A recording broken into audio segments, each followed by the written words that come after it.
It's 9:30. We're going to resume the meeting that we adjourned yesterday. So a couple of housekeeping points, if I may. I do hope everybody has signed in, and hang on, what Mary says no. Will Bosworth, where's Will? Will's on the bus. He's on his way. Okay. Roland Backhouse. I don't know, certainly around, Colin Ward, Colin here. These are people who haven't sent apologies and who haven't signed in.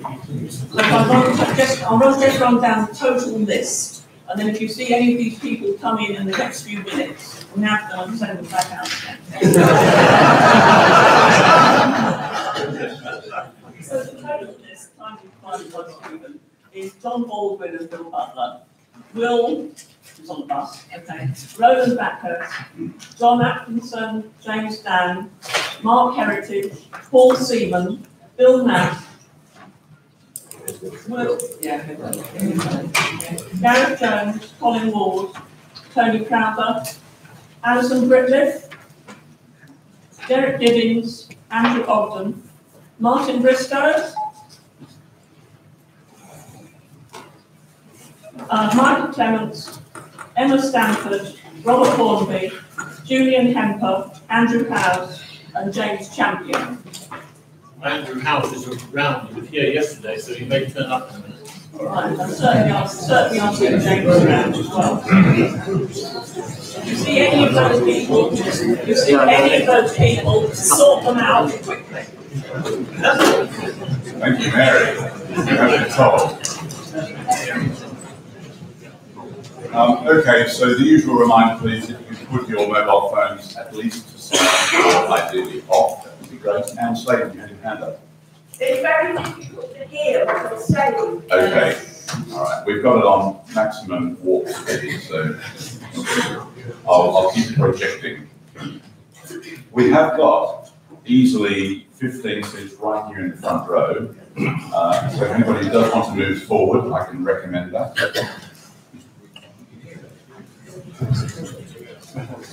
Plenty of room, not that scary.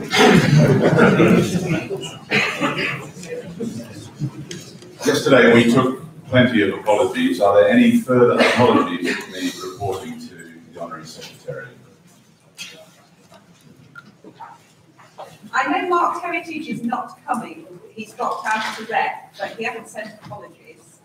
He just called his name out, so he's not apologising. He will not be here. Are there any other apologies?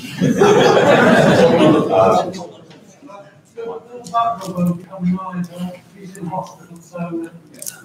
No, thanks, Mark. Thank you. Yesterday, one of our standing items was to welcome new members to council. One of those named was Sonia Field, representing Middlesex. Sonia is here present today, so Sonia, if you just identify yourself. Thank you for Middlesex. Thank you. All right. Just a couple of other housekeeping reminders. Remember, we do have a couple of roving microphones in the room. So before you speak, raise your hand, wait for the microphone to come to you, and please identify yourself, name, and society affiliation, please. As well as us present, we have the usual AEB, so we are streaming out to the internet. And just for your own peace of mind, you should know that we are doing a voice recording of proceedings that helps us do the minutes afterwards. And now also our usual reminder, of course, in our deliberations, if we can treat all members with courtesy, respect the different opinions that people bring to the meeting. Of course, we are all volunteers, and we will come here with goodwill and optimism in what our deliberations do today. So we got as far as item 11 yesterday afternoon. We now move to item 12 to receive the accounts for 2017.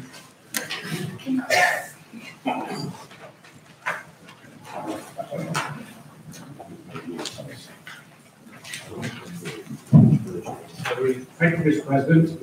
Andy Smith, Dorset County Association. I'm pleased to report that the independent examiners have issued an unqualified report for the 2017 accounts. So thank you very much to Jeremy Cheeseman and Wendy Godman, independent examiners, for their work, and to Wendy in particular, who is having to stand down from that role after this meeting.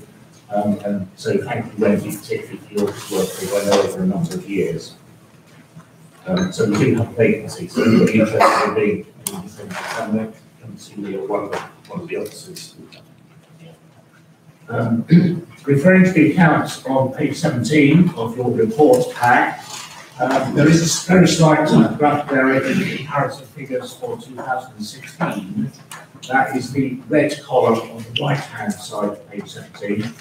At the bottom of the income and resources section, there are three figures there, 8, 409 and 73. The 8 relates, which is against library outreach, was in fact for royalties for 3 rings, and the 409, which is titled royalties for 3 rings, was in fact regarding the Bethlehem District re-education. So sorry about that slight typographical.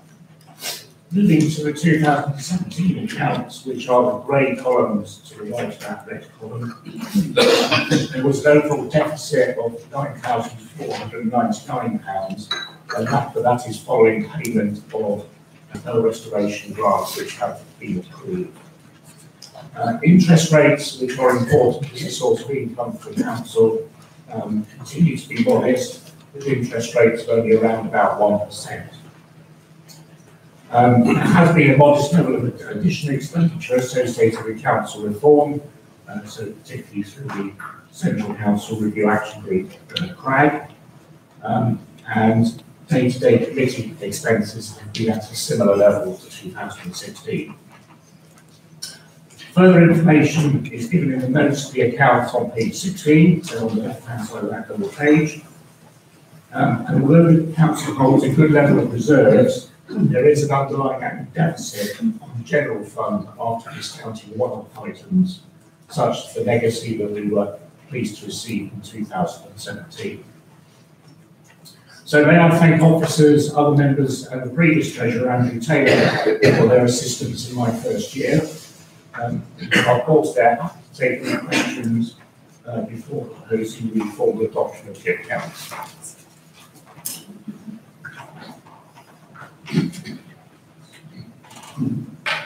Thank you, Andy. So Andy proposes adoption of the accounts. Do I have a seconder, please, for this? Michael Church. Thank you. And Andy is happy to receive questions.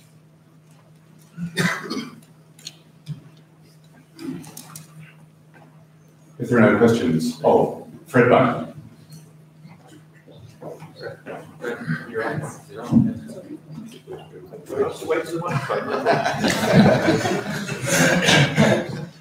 Thank you. Fred Bunn, Essex Association. There's been some discussion on some of the email lists about the disposition of the council's funds in respect of being able to get a decent rate of interest on the return. And some are we sure that the where they put in the national savings investment bonds is the best place for keeping quantities of cash? Well, we'll always be looking at interest rates. I think the point to bear in mind is that we want, so our policy is to go for obviously low risk investments. I'm not going to put money in hedge funds or anything like that. So we have to bear in mind risk versus rate of return, and national savings has proved to be a reasonable rate of return over the past few years. Thank you.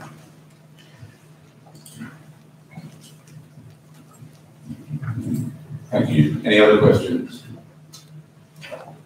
So we have a proposer and a seconder. I put the vote now. Those in favour? Any against? And that's carried. Thank you. So we now come to the small matter of item 13.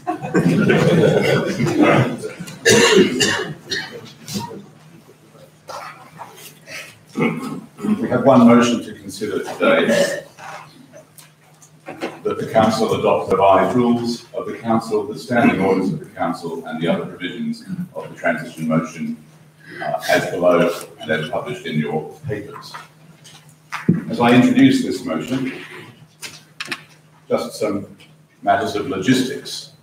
I'm about to invite the proposer to come and speak to the motion, and then the seconder to have an opportunity to speak. I'll then throw the discussion open to the floor. We do have plenty of time, and we want to make sure that all voices are heard. Not sure that I need to say much more about that. Once we get an impression that the debate possibly is fizzing out, we'll draw that to a conclusion, and then we'll move forward towards a vote.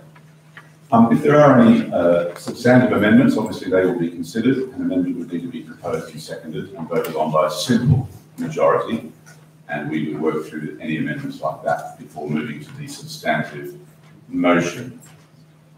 The substantive motion itself, according to our current rules, requires a 2/3 majority of those voting members present. And I'll speak to that again at the end of our discussion. So I think that's all I need to say at this point.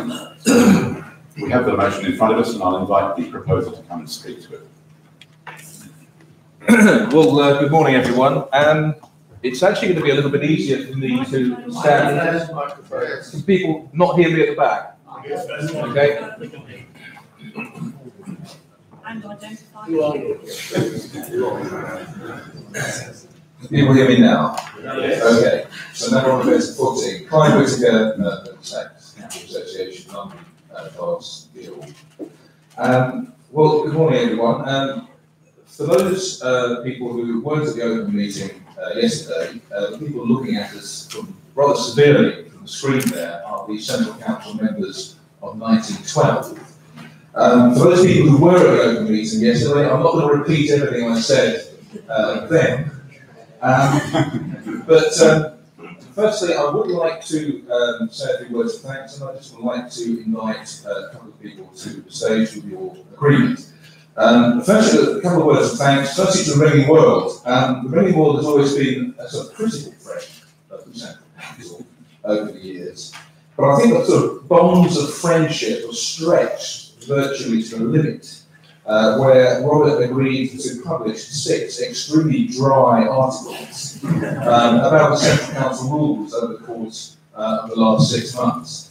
And I share the views of many Ringing World readers, I suspect, in thinking that if I never see another rules article in the Ringing World again, it won't be too soon. And I actually wrote them. So thank you to the Ringing World. And also, I would like to thank at this point those 30 people, mostly senior council members, who responded to the 3 consultations about the revised rules that took place between last August and the beginning of this year. Not an easy thing to be asked to review and comment on a dry and sort of dusty document. And I suspect quite a lot of displacement activity has been generated over the last 6 months by people trying to find excuses and doing something else. I suspect there have been quite a few lofts cleared and tap washers mended since last August.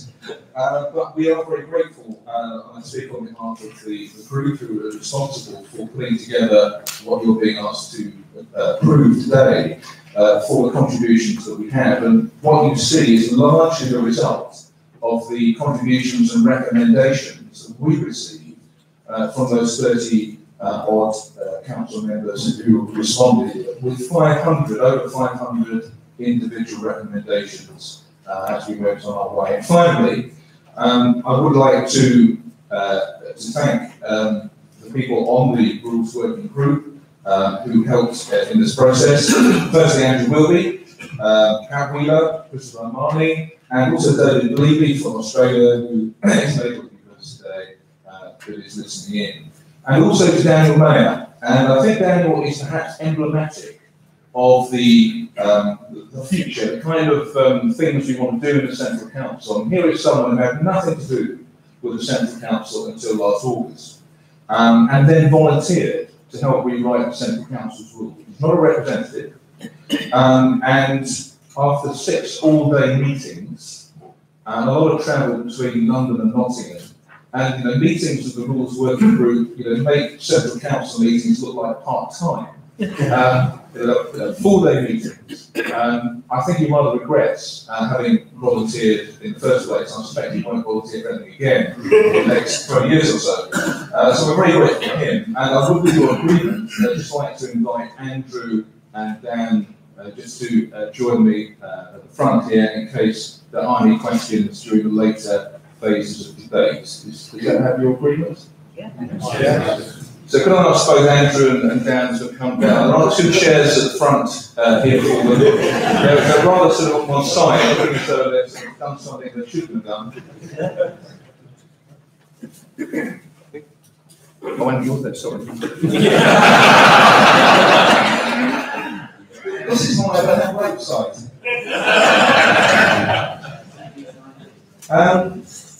Okay, thank you. Right, well, I don't propose, as I said, to go into detail of this. There have been 6 articles, 3 long consultations, 6 months' worth of work to get where we are today. And the rules that are being presented today were published some time ago at the end of February. But what I would like to do instead is just to look at 6 questions which I have asked myself, and I suspect you have asked yourself, about the rules which are being proposed this morning. And you could see them in the form of 6 tests. And if the answer to any one of those questions is no, or maybe, then I suspect it would be better to keep with the status quo and perhaps push this matter back for a future year, or maybe 2 or 3 years, until we've got it right. I think in order to proceed, the answer to each one of those questions up there needs to be yes. And we need to be reasonably certain that the answer is yes. So those questions, firstly, do the rules maintain the Council's ethos and identity? The objective of reform is to preserve and enhance the reputation of the Central Council, not to change it into some other organisation. So it's very important that all of the good that is in the Central Council is not only preserved, but is enhanced by the changes that are being proposed. Secondly, do they lead to a simpler and more user-friendly organisation? At the core of the changes that were proposed and agreed at the end of the meeting last year was a desire to achieve a more simple and accountable governance structure for the Central Council, something that would make it more inclusive and welcoming to people outside. Thirdly, does it promote the interests of guilds and societies? I think we can't see the Central Council in a vacuum all by itself. In its history, its success has been inextricably linked to the success of the guilds and societies that are its members and shareholders, as it were, and owners. So it's very important that there's nothing in the changes which are being proposed which could in any way diminish the success of guilds and associations. Fourthly, has there been sufficient consultation? I mean, it's very important that these new rules are the result not of the energies of the few, but the experience of the many. By many, I mean the people in this room. And are they resilient? Are they sufficient to stand the test of time? Meaning both, are they compliant? Do they comply with what the Charity Commission would expect of a charity like the Central Council? And do they have sufficient controls to make certain that the people to whom we elect and we empower are not able to go and do things that are perhaps a little bit silly and that would not get the approval of council members? And finally, are they future-proof? I mean, the purpose of revising the rules is, as it were, to give the organisation of rules kind of 50,000-mile service. But the point of a 50,000-mile service is to put the car back on the road again for another 50,000 miles. So they need to be flexible enough to be able to cope with future challenges, and robust enough to enable the organisation to prosper and continue in the years to come. So those are the 6 tests. So let's go to the first of those. Do they maintain the council's ethos and identity? Well, I guess the key thing here is that the council's name is the same, its objects are fundamentally the same. The objects you will see in the revised rules include 2 objects that are not currently there. One is about the council's commitment to learning and development, which I think is something that everyone will agree on. And the other object that has been added is an object in line with the report agreed in Edinburgh last year to ensure that the council creates the right relationships with key stakeholders, such as the Church of England. Which again, I think is something which was perhaps missing from the original set of objects, but which is quite appropriate. But other than that, the objects are fundamentally the same. The representative structure is maintained. The council remains controlled by council members on behalf of societies. Trustees remain elected as they are at the moment. Members serve on work groups and as trustees in the same way that they currently serve on committees and as officers. And annual meetings continue, and those meetings have got wide-ranging powers, and the new rules actually make those powers somewhat more explicit than they are at the moment. So there's quite a lot of protection for annual council meetings and for the rights of council members that we've built in as a result of the consultations that we have run. Governance. This reform is pragmatic, it's evolutionary, there's nothing revolutionary about this. The governance is simplified, but it's fundamentally the same. Stewards and life members, the existing life members continue. And it does, I guess, a minimum amount to address the issues identified at Edinburgh. I think a more minimal reform would probably be no reform at all. It's actually quite limited what is being proposed. And the volunteer culture of the council continues. Volunteering opportunities will be extended rather than diminished because it will be possible and people will be encouraged, and perhaps a little bit more than they have in the past, to become members of work groups, to do what Dan Mayer has done, and to contribute to the Central Council's efforts, even though they aren't Central Council representatives themselves. So volunteering should be extended, but the council still will be largely dependent on council members who will form its work groups, who will act as trustees in exactly the same way as they do at the moment. It's consistent with previous reforms in the same way as any rule changes that have been made in the council in the past 100 years. The rules can be changed. No door is closed. This is not written in tablets of stone, and the new rules can be changed, in fact, much more flexibly than the existing rules for reasons I'll explain in a moment. And it's probably important to mention that future strategy is up to the council, it's up to people, it's not up to the rules. The rules are agnostic about the direction in which the council travels over the next 20, 30, 40 years. What they do is to provide the council a better framework for decision making so that it can put one step in front of the other a little bit more quickly than it perhaps has been able to do in terms of decision making in past years. The council's assets are protected, they're explicitly protected under the new rules. For example, the roles of honour. At the moment, the officers of the council are empowered, if they chose to sell the rolls of honour, to mortgage the Carter ringing machine.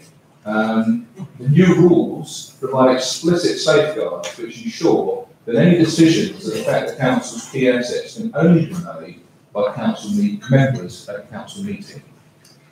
So a lot of what is in these rules is familiar to us because it's inherited from what we already have. And then finally, the reputation of the council should be enhanced as a result of these rule changes because it makes the council's governance simpler and more accountable, because it makes the council more open and welcoming to people from outside. It can only have the effect of enhancing the council's reputation. So question 2, a simpler organisation. On the right, you see the council's current governance, fundamentally unchanged since 1903, and there are, I guess, sort of 3 challenges with the current governance. It is quite complicated, and the 3 challenges: firstly, the number of committees, 15 committees, which is quite a large number. Secondly, the administrative committee, and on the right of that diagram, you can see the terms of reference for the administrative committee. Its job is, amongst other things, to coordinate other committees and deal with urgent matters between council meetings. These, in effect, are the job of a standing committee, a committee that you'd expect to be there all the time. But actually, the administrative committee only meets twice a year, and yet has got that quite large terms of reference. And then finally, you have the officers, the poor old officers. They're the people who are actually legally accountable for the affairs of the charity. So legally, it's the trustees who are accountable for what goes on. And all those three groups of people are all elected. And being elected inevitably gives, I guess, a lot of inherited power. If someone elects you, that gives you a lot of authority. So the fact that those 3 groups of people are all elected does mean that it's rather difficult to know who is actually responsible all the time for any one area. Accountability is more complex. And the current situation, therefore, is somewhat inflexible. So the new organisation that is being proposed is on the right there. And you can see, and this is really at the core of the changes that are being proposed. It is, firstly, much simpler. You have the work groups, apparently committees, which are reporting to an executive board of trustees, a trustee board. And those trustees are in turn elected by council members. So accountability is much clearer. The work groups report into the executive, and the executive are accountable to council members. So much clearer decision-making model that avoids some of the complexities that we have currently. And that model, that's the model that you can see on the right, would be familiar to the trustees of the majority of charities in the UK. It's what you might call the standard governance model that most charities in the UK have. Much more transparent, and more strategic focus. There is a much greater role for the board of trustees to set out and communicate the strategy, forward strategy of the council. And at council meetings, the trustees will be required not only to report on the year just past, but also their plans for the following year and their budget for the following year to council members. So a slightly greater emphasis on strategy and a more inclusive culture. So, a simpler organisation, does it promote the interests of guilds and societies?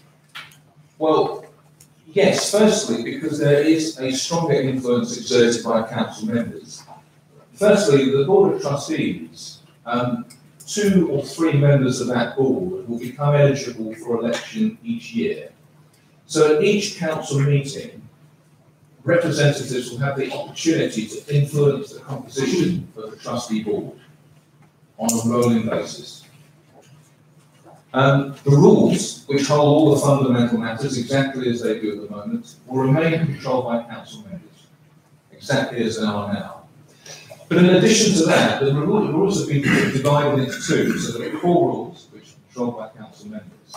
But some of the matters of detail, in the same way that modern charities have bylaws, some of the matters of detail are delegated to the bylaws or standing orders. And those standing orders can be amended by the trustees, but we have what is called qualified delegation. In other words, although we are empowering the trustees to make changes to standing orders, it's still within the rights of council members to call in any proposed changes for deliberation at the council meeting. So, if, for example, the structure of work groups is set out in the standing orders, standing orders have to be published 3 months ahead of their introduction. And in the event that a group of council members felt very strongly that a particular standing or proposed standing order was inappropriate for the council and did need debate at a future council meeting, the rules provide a process where they can call it in. And that simply means that that change can only be implemented with the approval of council members at a council meeting, exactly as it takes place at the moment. So that control is very clearly written into the rules. And also, a number of areas set out in Rule 7.13 are reserved explicitly for council members. As I mentioned earlier, for example, on council's assets. It's not possible for the trustees to do anything to the rolls of honour, or council ringing machine, or council's other assets without the explicit approval of council members, and that's all very clearly set out in Rule 7.13. So a stronger influence by council members, and also a stronger influence of the societies. This was another key recommendation at the end of the last year, in that voting rights will be restricted to society representatives. And the purpose of this is simply to concentrate control over the council in the hands of the societies, the member societies and guilds, who created the council and who are effective shareholders. And to perhaps combat the impression that people have sometimes that the council is an organisation of the great and the good, and somehow it's got a kind of will of its own and a life of its own, which is not closely associated with the interests of its member societies. So the interests of the member societies are more explicitly set out in the new rules. Now, that doesn't mean that people who don't have votes, the members of work groups, or indeed anyone who attends a council meeting will be able to speak. Officers and trustees and work group leaders will be able to propose motions, to speak to motions, and to influence the council. And that's exactly as it should be. But when it comes down to the final decision making will be reserved for society representatives. And that's all that change means. Has there been sufficient consultation? Well, we tried deliberately to make that consultation as extensive as possible. No contribution has been ignored. Every single contribution that we receive, all 500, can be read on the council's website, together with a note of the action that we took.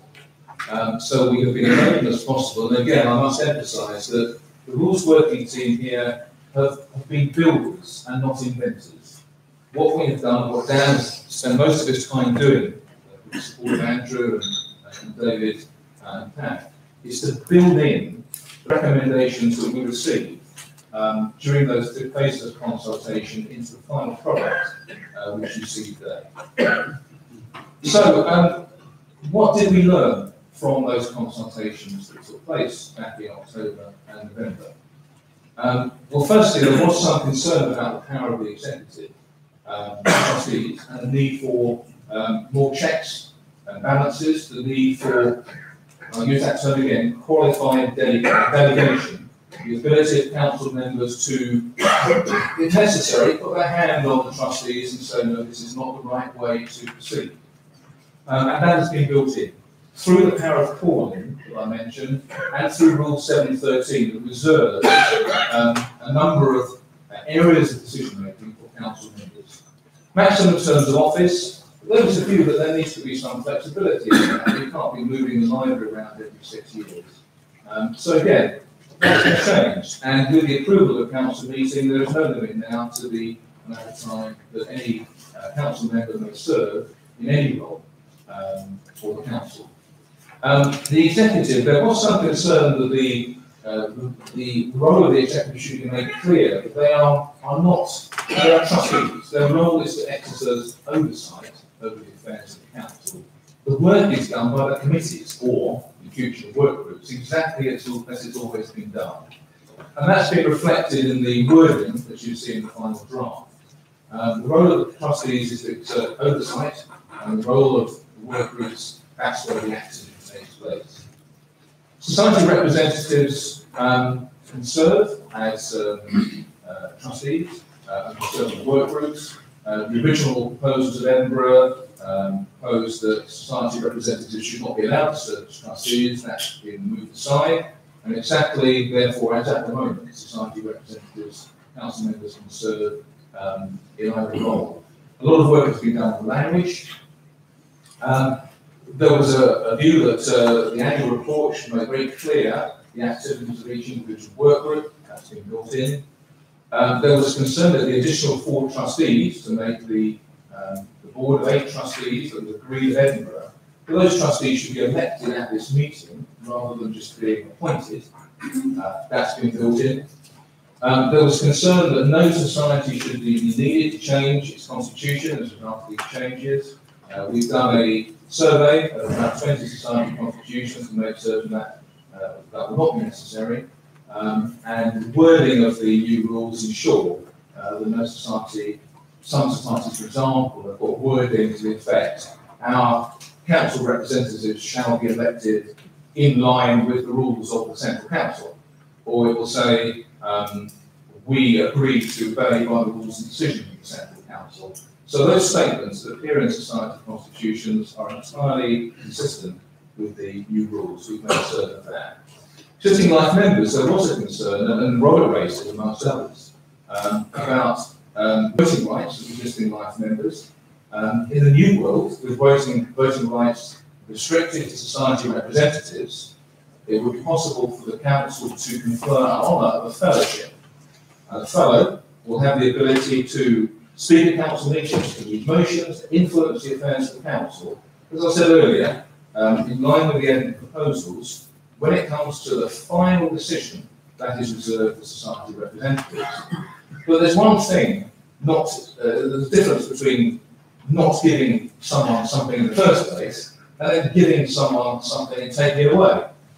And the view, and it was expressed by Robert and others, was that it would be rather churlish, having given life members the vote, to then take those votes back. So again, that change has been made, and existing life members retain their voting rights once they remain life members. Stewards, some changes were made there to make the position of stewards more flexible in terms of their terms of reference. But one thing we haven't been able to do very much about is the 1 or 2 people who replied to our consultation who were really just more frustrated with the whole concept of reform and would have preferred that we kept to the status quo, or perhaps move back a little bit.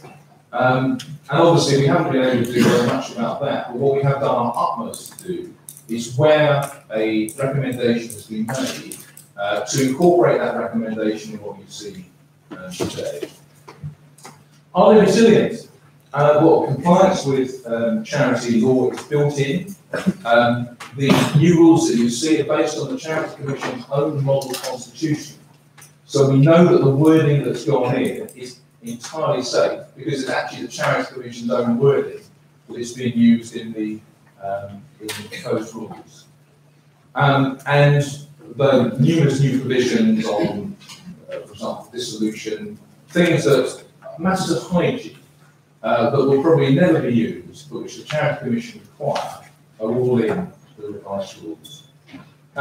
We've been fortunate, we've had 2 lawyers on our working group, we've had support from the 3rd in the consultation process, and John, whose death very kindly performed an independent review for us, as you may know, he's a senior lawyer at Birmingham Leighton.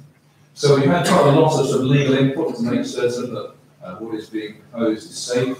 And finally, it was all submitted to the Charity Commission in March, and the Charity Commission subsequently came back to confirm that they approved the revised rules.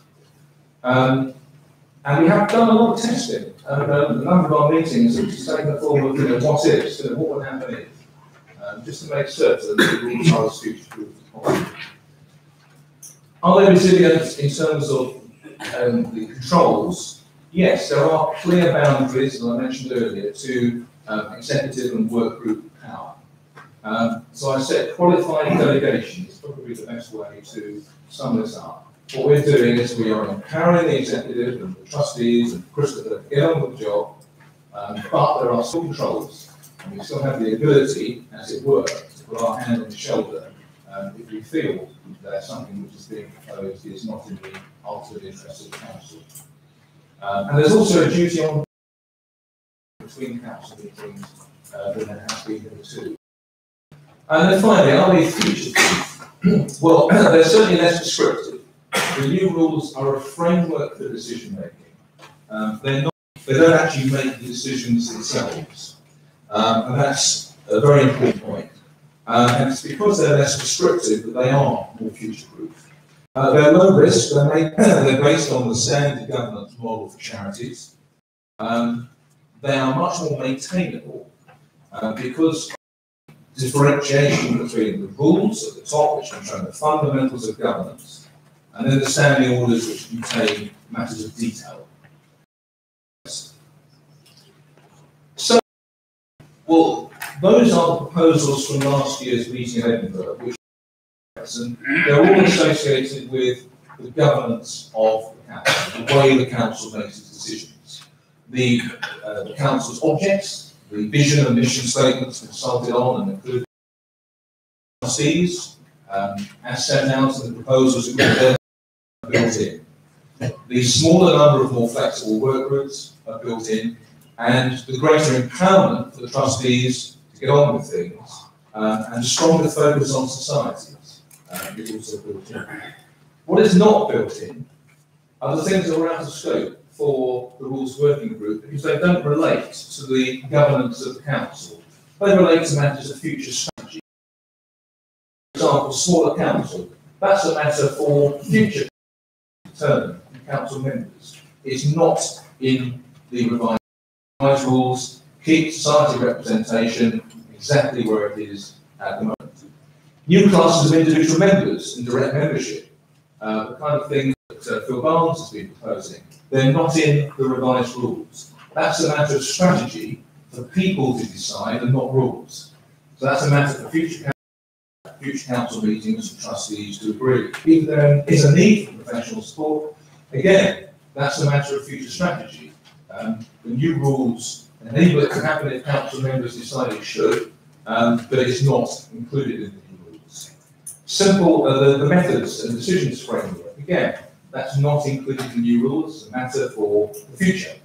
And the existing decisions will be copied across to the new rules exactly as they currently exist.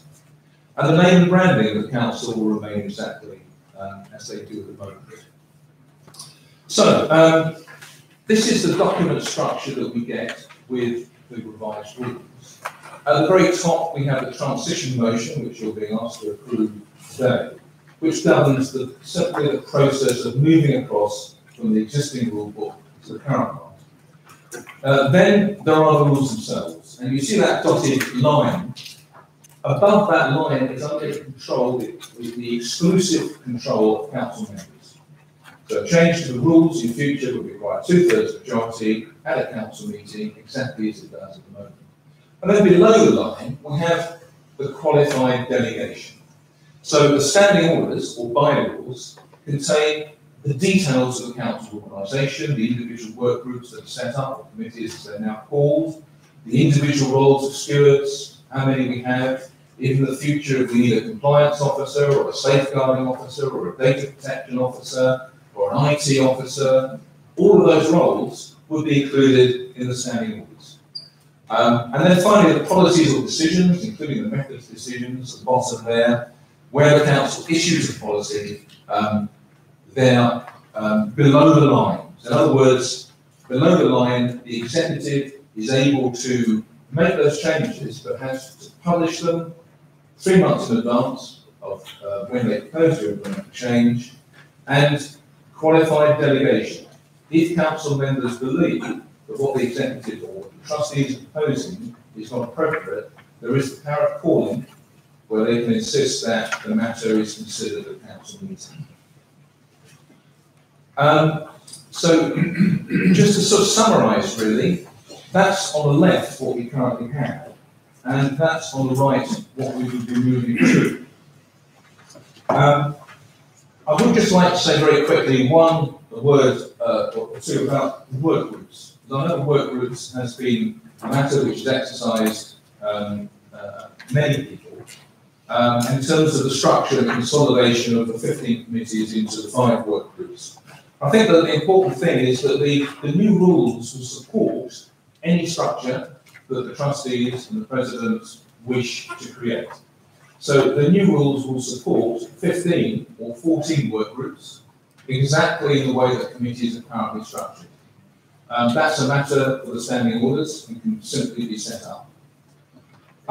The structure of the 5 work groups that we currently have is something which the current officers have decided on. And I think almost everyone is agreed that the 15 committees did need to be consolidated in some way. Chris New, when he was president, was working on a project to consolidate the 15 committees into a smaller number of groups. Robert Lewis, in a famous editorial in the Ringing World in 2016, proposed the consolidation of 15 committees, I think, into 6 work groups. The president and the current officers have settled on 5. But I think there is a general feeling that 15 was too large. But whether it should be 5 or 6 or 7, and who those work group leaders should be, and how the transition should take effect from existing committees, I think we will all probably have different views on.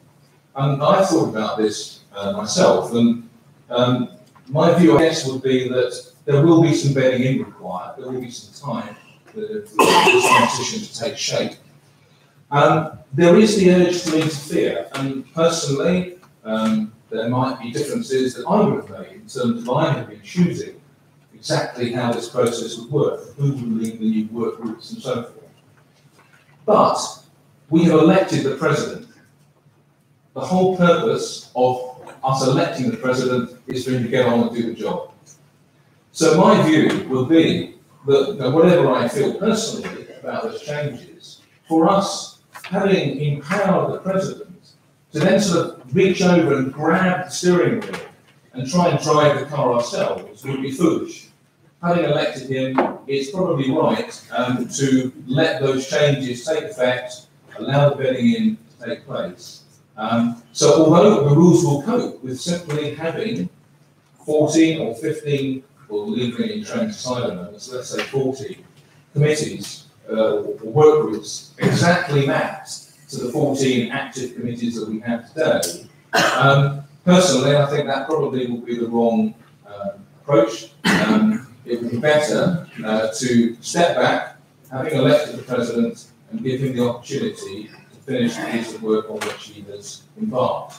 I'll have to say, I would like to pay tribute to the energy and determination that all the officers have shown in implementing the changes that were agreed then in respect of the organisational changes. Although it's not been part of the rules working group to deal with those, the structure of the work groups, all we've done is we've built into the standing orders the work groups we were told to put in. And I think a lot of energy has been shown over the past 6 months. And those changes, as I said, the standing orders are not written in tablets of stone. They can be changed. They're much more flexibly than they can at the moment. So, just to sum up, on one final point on the transition, I think we really covered the transition mechanism. We have the transition motion A, which is being asked to approve. If that is approved, then we would go ahead with the election of the 4 additional trustees to join the 4 existing trustees. And then finally, at the end of the meeting, because it's always been the custom of the council that any rule changes take effect at the end of the meeting at which they're agreed, then at the end of this meeting, the changes will take effect, and the trustees will then go ahead and formally appoint the work groups which they have in mind. So those tests. Do the rules maintain the council's ethos and identity? And I think the answer to that is yes. They do protect the reputation of the council and enhance it. Do they offer a simple and more user-friendly way of making decisions? Well, yes. I think they fix problems that have been there for quite some time, perhaps over a century almost, and put the council in a good place to meet the challenges of the future. Do they promote the interests of guilds and societies? Well, yes. Members are still very much in control, and a number of the controls they have are explicitly written into the new rules. So they are still very much in the driving seat. Has there been sufficient consultation? Well, we've not really listened to what we've been told. We've built it in to the proposals that you see today, all those 500 individual recommendations. Is it resilient? Well, it is, both in terms of compliance with charity law and Charity Commission's expectations of charities today, and also by providing controls that are robust. And is it future-proof? Well, it is, because the council can adapt in future. The structure of the delegated, the qualified delegation, enables the executive to move ahead and adapt the work group structure as it needs to in future. So, for example, in 2020, it was decided to do a massive piece of work on university ringing. The trustees could set up a work group just for that year, specifically to promote the interest of university ringing across the country. At the end of that campaign, we close it down quite flexibly.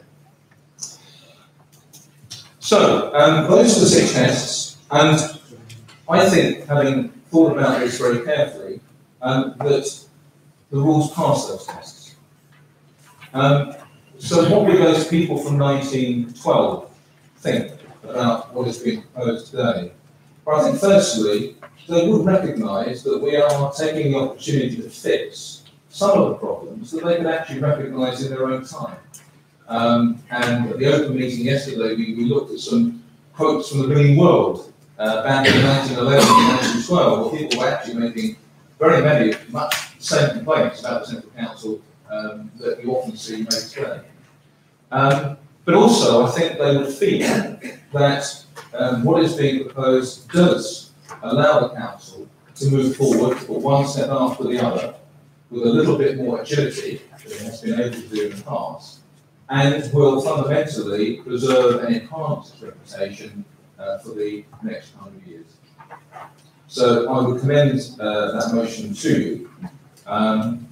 And at this point, hand over to yourself, Mr. Thank you, Clive, for a very comprehensive and informative overview of what is facing us here, and my compliments to the entire writing team as well over the work they've done since Edinburgh. So Clive has proposed the motion, and Andrew seconds the motion. Yes. Yes, Mr. President, I second the motion, and just first of all say what a brilliant job Bob will do. Well, it's on the motion paper, I've been reading, we're all half in trouble. I want you put me off now. I'm going to say what a brilliant job Clyde's done, because actually it's a difficult task.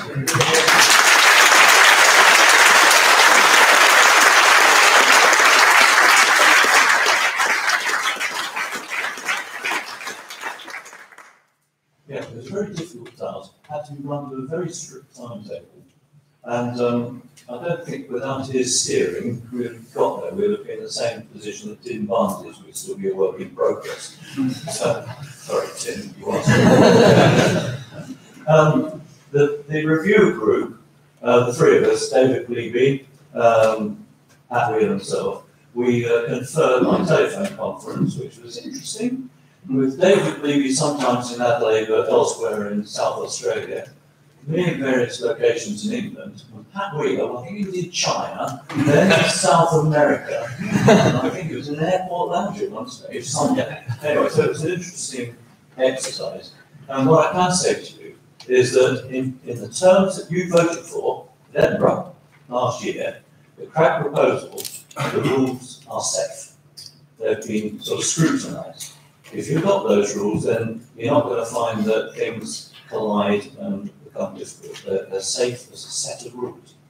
It's They are different, of course, to the previous ones. They are for an organisation which is basically top-down its management, whereas currently we're bottom-up. If that's where you want to go, that's your decision today, but they're safe. So, over to you. Thank you, Clive, and thank you, Andrew. Now I open the floor to questions, comments.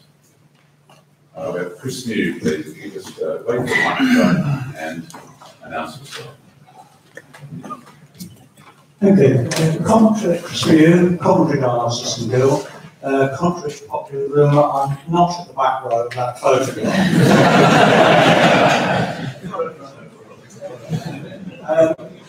Firstly, I would concur with what's been said. Congratulations to the group that have drawn up the rules, which are quite complex. And I would like just to take the opportunity to voice some reservations. In my past position as chair, I've always sought to be neutral, and I hope that my fellow members here will think that I am an honest broker. So what I am going to say is really in terms of things to think about. We are looking at something fairly radical today. Andrew himself said that we are changing from a bottom-up to a top-down organisation, which is quite radical. It's a step in the dark in some ways. We've not debated the plans for the future activity. What are they? I've not seen a plan produced. There is no analysis of the current committee workload to be transferred to the executive, and how necessary resources are going to be put into place. Where are the volunteers coming from for these work groups, if not from our own members? And there is a question mark over what society reps in future will have to do if they don't have continuing influence over policy. Is the embarkation safe on this new ship? Where is the ship sailing? And does it really take us where we want to be? We've seen very eloquent PowerPoints both last year at Edinburgh and today, and a very eloquent description from Clive, which we thank him. Clive has raised some of the questions, and I think perhaps items 3 and 4 are the key ones. But I'll just take forward and actually indulge in, Mr. President. In 2016, the Council voted to form the review group. And in 2017, Edinburgh supported the recommendations of the group. The wording of the recommendations contained details in intent, but not great detail. And what we agreed to was essentially a shadow organisation. The current changes of the Constitution now put fresh flesh on those principles, but there's a lot of questions unanswered. Concerns have been expressed through responses to the rule group, through letters and articles in the Ringing World. My own one published about how the system was going to work. The final proposals were only published in March, and indeed the printed version most people have only received this weekend. And I don't think there's probably been sufficient opportunity for representatives to discuss in detail with the officers of their respective societies, and indeed down to their individual members. It is a sad reflection, and I'm sure that Clyde must have felt very sad that the number of responses, to about 30, I think, you said, from officers and members, and another 500, whether it's 500 different people, I don't know. But even 500 only represents 1 1/4% of the ringers in the country. There have been considerable emphasis on proposals, changes in respect of transparency, accountability and streamlining decision making. Making a quick decision doesn't actually get something done. You still require the people and the resources to make those things happen. The officers of the council and trustees had considerable powers to make decisions, and where it was necessary to act quickly, such action was taken. Yes, the administrative committee did meet twice a year, but the officers were quite able, between those meetings, to take decisions and get on with the job. And it's not a coincidence that the administrative committee included the chairman of the respective working committees. They were the people with the expertise in their individual spheres. So they gave their special input. During my presidency, I sought committees to prepare forward plans and budgets, and I advocated grouping of the committees to a group of 4. The big questions that I see arise today: where accountability lies, how individual leaders, and that's rings at large, are to be represented, and what the intentions of the revived council are. Taking accountability first, the concept of mentors within the executive to whom work groups respond is good. Both work plans, progress and commissions can be pursued in a focused manner. Excellent. However, whilst the principle of forming work groups is supported in Edinburgh, the appointments should, in my mind, have been expected to receive confirmation by the council meeting. As it is, the freedom to appoint work group leaders is reserved solely to the executive, with no input or agreement by society representatives.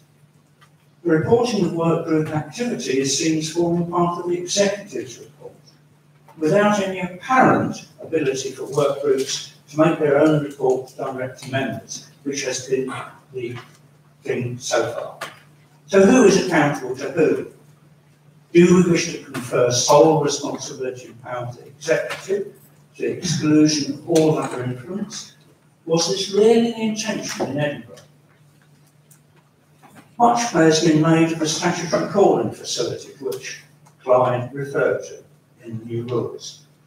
Can we consider that the ability to call a special meeting through a petition of 25 signatories a positive action, or one which will, by default, not be likely to occur? It could be a hollow sanction.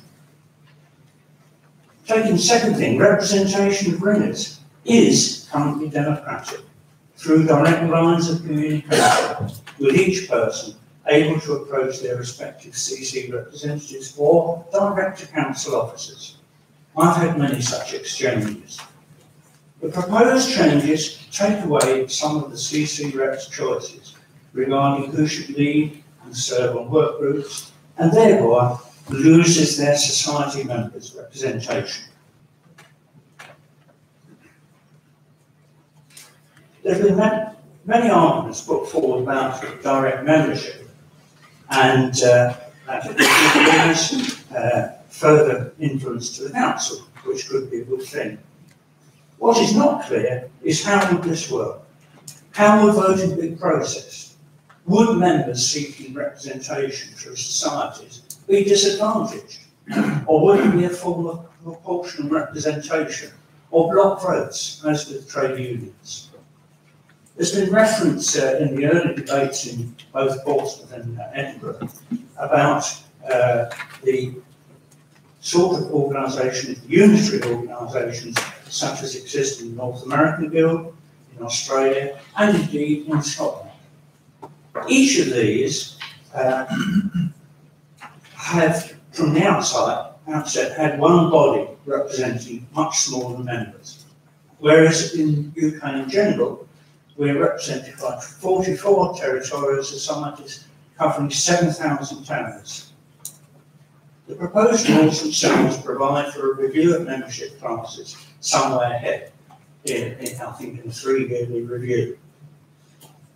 It's disturbing, therefore, there has been a preemptive attempt to harvest individual contacts for prospective membership, seemingly, in advance of tighter data protection regulations. Regarding 3, future plans, we've seen no forward declarations of plans, no likely cost budgetary forecasts, and what impact the changes may have on members, whether society or individuals. Just to summarise, the Rules Group have put in tremendous effort into the preparation of the proposals, and it's a sad reflection that they didn't get the responses which they should have had. The latter does, however, underline the fact that consultation relying on voluntary response doesn't necessarily record wider concerns. I've been involved with preparation of parliamentary acts, and I can tell you now that public consultation through consultation meetings or exchanges is not the same rigorous process as sitting before a select committee, where the process involves going through word by word and line by line the content of acts or rules which are being put forward.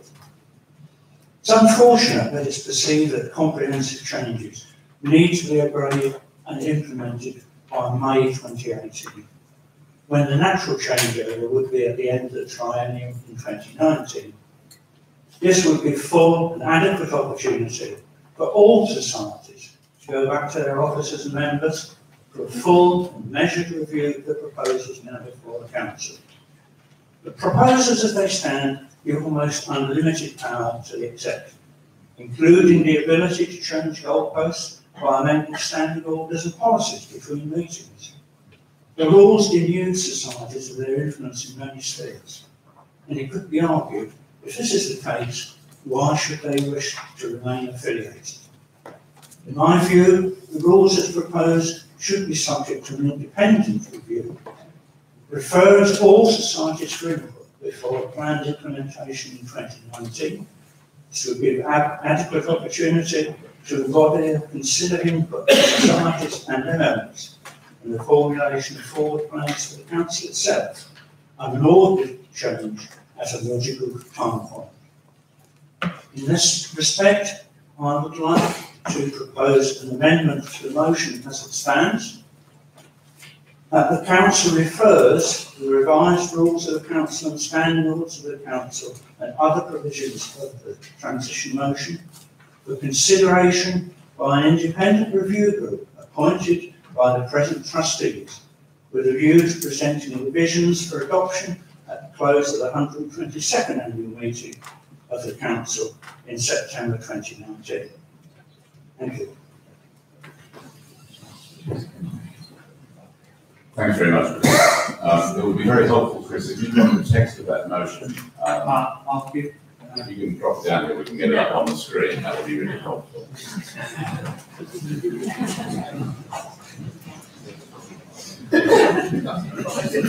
And Chris, thank you very much for your comments. So before we move on to further comments, we've got a proposed amendment from Chris and you. Is there a seconder for that? Yes. Roland seconder to supplement that. So if we can get the text down here quite soon, we'll get it up on the screen, then we can have a conversation about that amendment. We need to consider the amendment before we move on.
Right, Chris,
we had an amendment to the motion in item 13. The amendment reads as follows, as you can see on the screen, that the council refers the revised rules of the council, the standing orders of the council and the other provisions of the transition motion for consideration by an independent review group appointed by the present trustees with a view to presenting provisions for adoption at the close of the 122nd meeting of the council in September 2019. Now that amendment is proposed by Chris Mew and seconded by Roland Backhurst.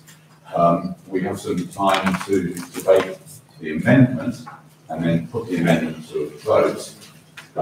That is a show of hands, simple majority.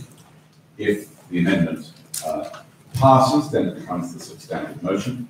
If it's defeated, then we move back to where we were before. So, comments regarding this amendment, please. Right, Davis, if you just wait for the microphone.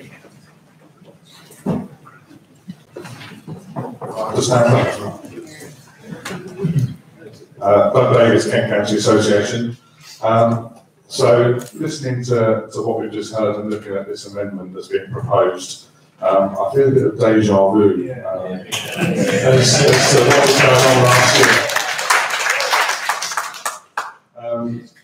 You know, we're at that point again where we're faced with making a decision about changing and moving forward.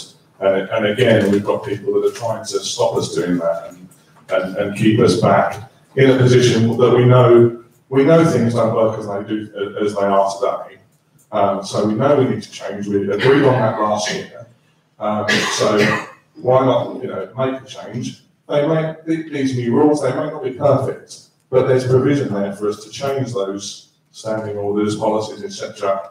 going forward as we see fit. If we find that they don't quite work as we expect them to today, I don't think comparing, consultation, deliberation to the way things happen in government is particularly appropriate, considering how government is pretty much useless.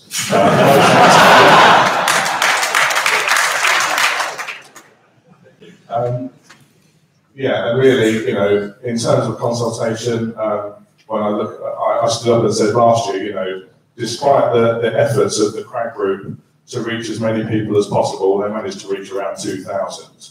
And that was talking about, major reform of the council. They managed to get 500 comments when talking about, nitty-gritty rules and policies and procedures. So that's pretty impressive in my view. And the fact that they've managed to incorporate a lot of those comments into the final version of the rules is also testament to the work they've done and the fact that they've listened to what they've been told. So personally, I think that we should ignore this amendment. We should do what we agreed to do last year. We should make the changes and start moving forward rather than standing still and moving backwards. Thank you.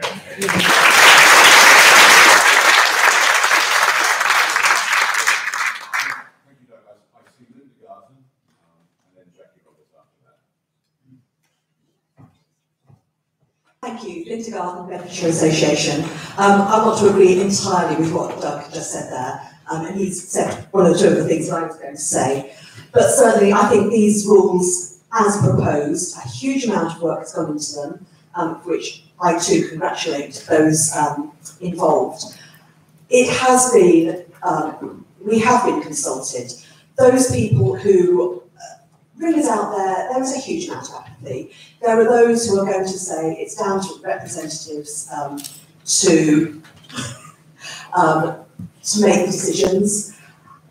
I think if those people who've read the rules, and I won't ask you to put their hands up to say who read all of the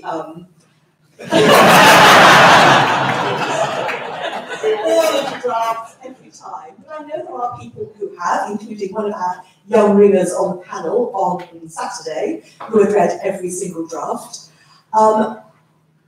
It's only going to be those people who object, probably, who are going to suggest amendments. And all of those amendments have been, as we say, incorporated into the new rules. I think we've had plenty of consultation. Chris mentioned one or two things like there's nothing about direct representation, there's nothing about forward plans. That's for the next stage, and until we pass these rules, we don't have the mechanism in place to make those plans, to make those decisions as to other changes that we may want to make. So I fully endorse what Douglas said, and I really, really hope that we won't support this amendment, that we will move forward today and to agree the change of rules today so that we can move forward. Thank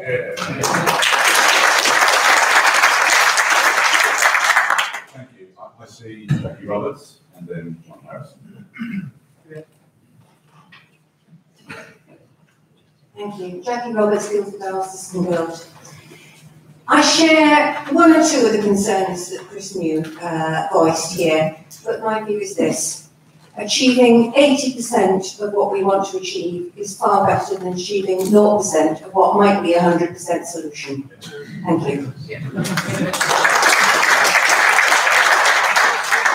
Thank you. I see John Harrison. John Harrison, Oxford Artisan Guild. I thought Clive said that the reviewers were appointed by the executive, and I hope they don't consider themselves to be non-independent. As for the reference to parliamentary scrutiny that goes through things line by line, I, and I know several others, went through line by line, picked out every hole we could, and then when we saw the response, we went through and we picked out the holes in some of the responses. This has been scrutinised by someone who cared about getting it right quite a lot. I see Caroline Stockman and then Jane Wilkinson. Caroline Stockman, Kent. Just very briefly, I've worked as a trustee for many organisations. I'm currently treasurer of Open University. I was CFO of British Council, which is the largest charity. I'm qualified to, I'm a diploma in charity accounting as well as qualified accountant, etc. And that involves lots of the governance. In brief, this change represents best practice which is proven to make organisations more successful. If we feel that we need to change, as we said last year, and we want some guidance in how to change, to go to something which is seen as a better model and approved by the Charity Commission, seems to me, even if we are a little bit in doubt as to what the next steps are, etc., I think that's a very good way to go, because there's evidence out there that this is how organisations become more successful when they're struggling with some of the things that we've been struggling with. Thank you, Caroline. I see Jane Wilkinson.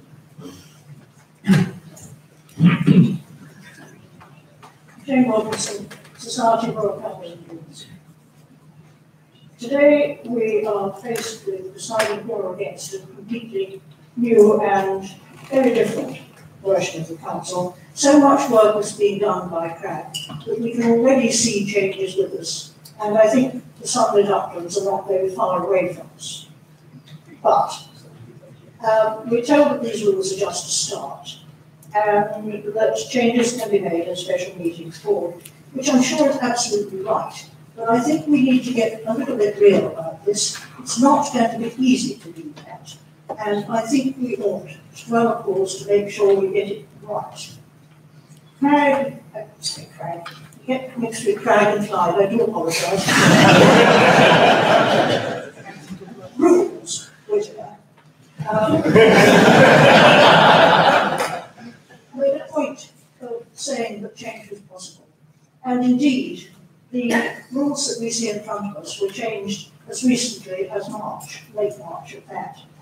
I think what we're seeing here today is a work in progress, and the various points that have been made about things having to be moved on and decisions having to be made shortly after rules are passed is absolutely right and absolutely sensible.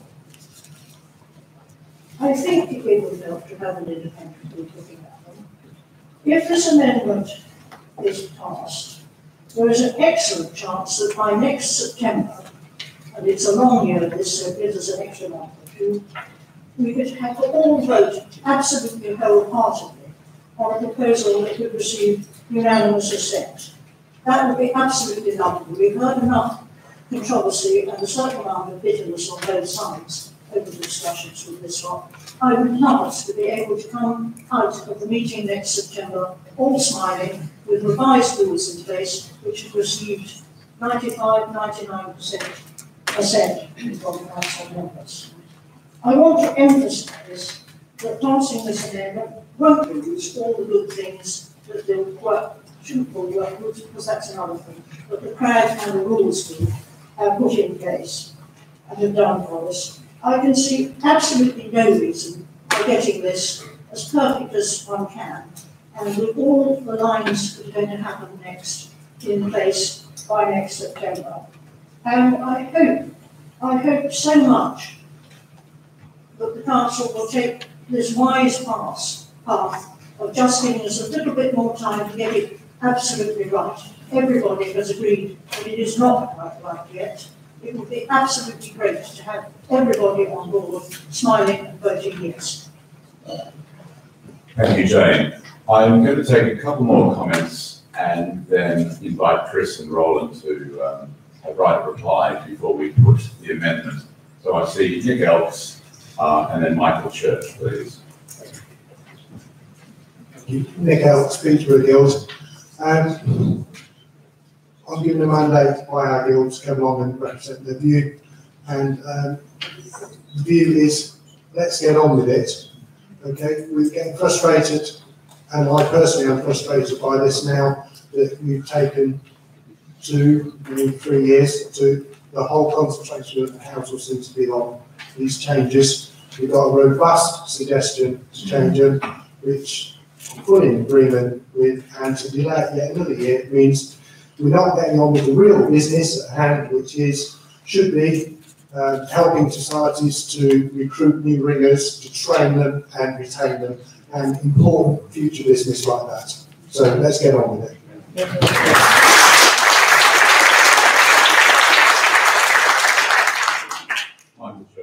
Michael Church, Regional Reporter of Diocesan Guild. I'm not going to comment on the detail of what Chris said. There may be an opportunity to do that in a minute. I just wanted to bring a little bit of balance to the debate on the motion on the screen, and that is that we're midway through a triennium. I understand that if this motion is passed, the substantive motion at the moment, then the notion of triennia go, but at the moment, midway through, a logical time to make the final decision would be at the end of next year's meeting, which is at the end of the 3 years. And I actually feel that what we have here is our own Brexit. A vote is being taken, but I genuinely feel that not sufficient thought has been given to the way forward, the route path, and the consequences. And I see no danger in accepting this amendment, and in order to try and obviate the Brexit problem, which we are all currently faced with outside this room. Thank you. Thank you, Michael. I think we've probably given enough oxygen to this. I'd like Chris and Roland, if they'd like to reply.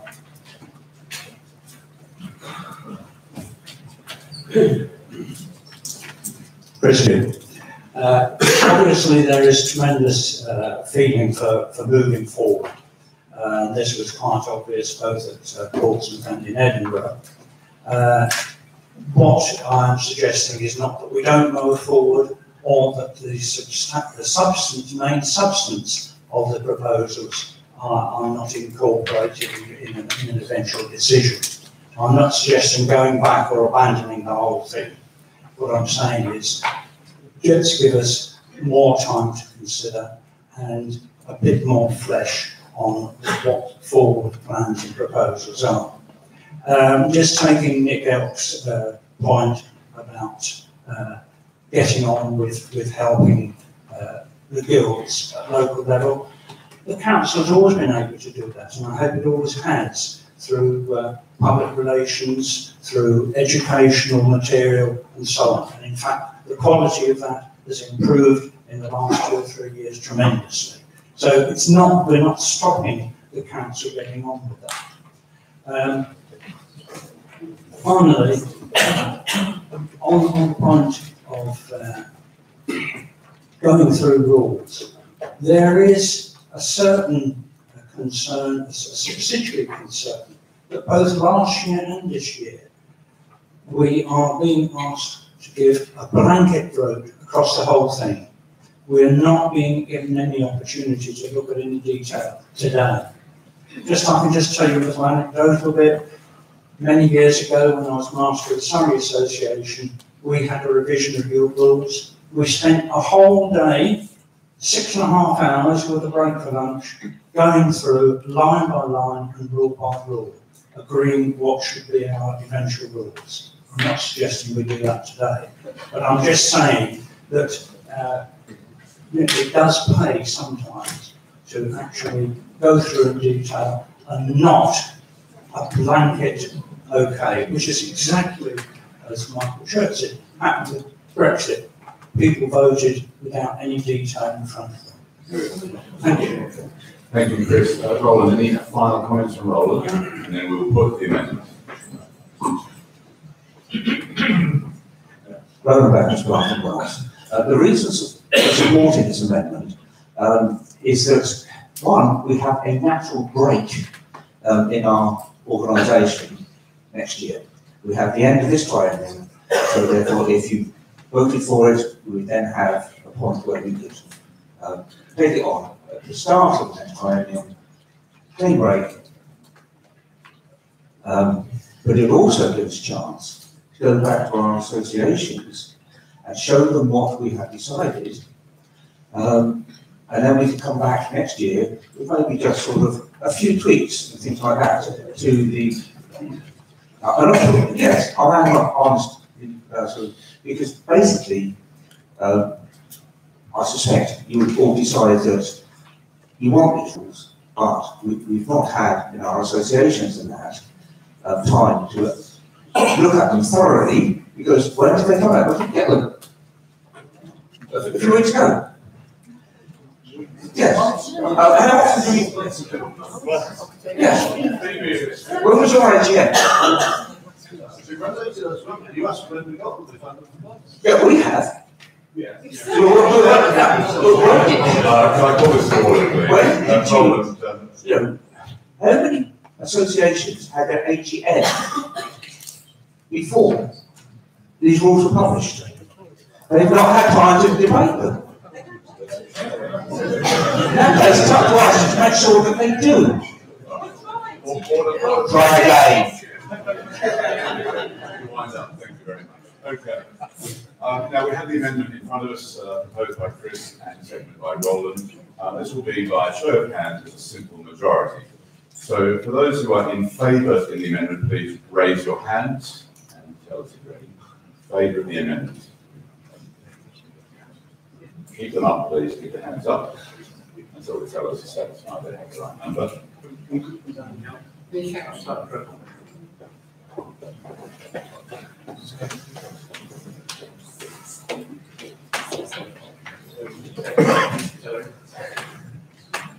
Keep those hands up, please. Tell us.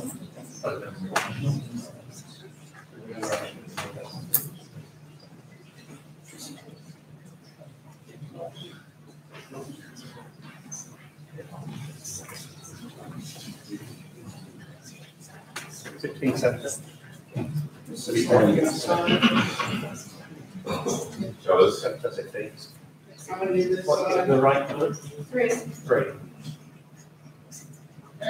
Tell us. All right, those again. All right. Thank you very much.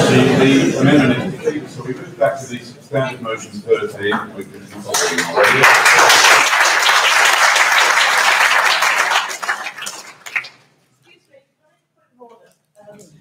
Sorry, have a microphone, please. That's exactly my point of order.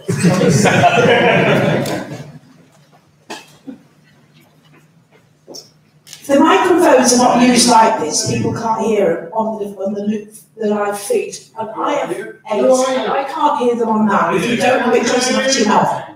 Thank you. That was from. Oh, sorry, Krista Cordova can't have this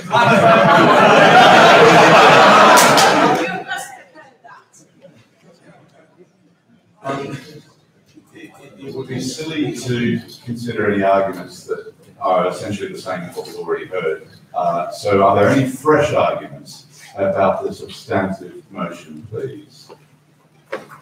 Point of order, Chairman. Anthony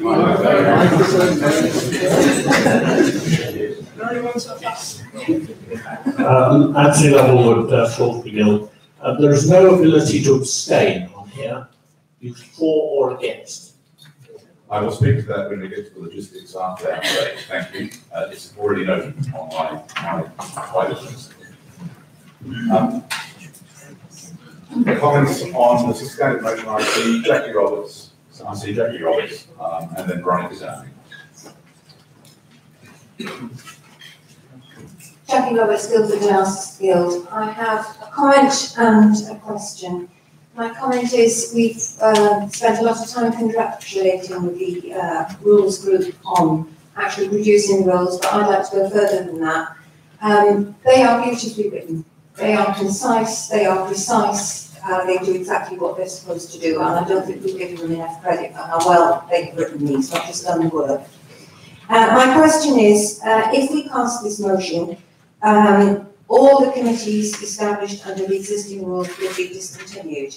Some of those committees have had administration and management of considerable funds and considerable other resources. And I would like to be reassured, please, that something is in place to assure that we are not paralysed because people can't access bank accounts or things like that. If I could respond directly to that. I can reassure Jackie that that has indeed been taking place. And if I could, by way of doing that, make reference to Chris's comments about the workloads of the committees. That is a work in progress, Chris, but about half of the 14, 15 committees, that workload analysis has been taking place, possibly not as formally as we would like, but certainly Education Committee, Methods Committee, Towers and Belfries, Tower Stewardship, Biography, ICT, and PR Committee. Not much to talk about moving trends, and there are a number of committees still to assess their workloads. In terms of stewards, I need to give a strong acknowledgement for the work of the stewards, some of whom are council reps, some who are not, for the work that they do. And within the transition motion, we've made it very clear that we acknowledge and celebrate the work that stewards do, and that will continue. In terms of delegated authorities, Jackie, I'm happy to report that I've worked with Andy Smith to ensure that the current existing arrangements for the operation of subsidiary bank accounts are protected, and those who have signatory rights on those accounts have been written to confirm the arrangements until such time as there are any new standing orders. And Veronica Downey.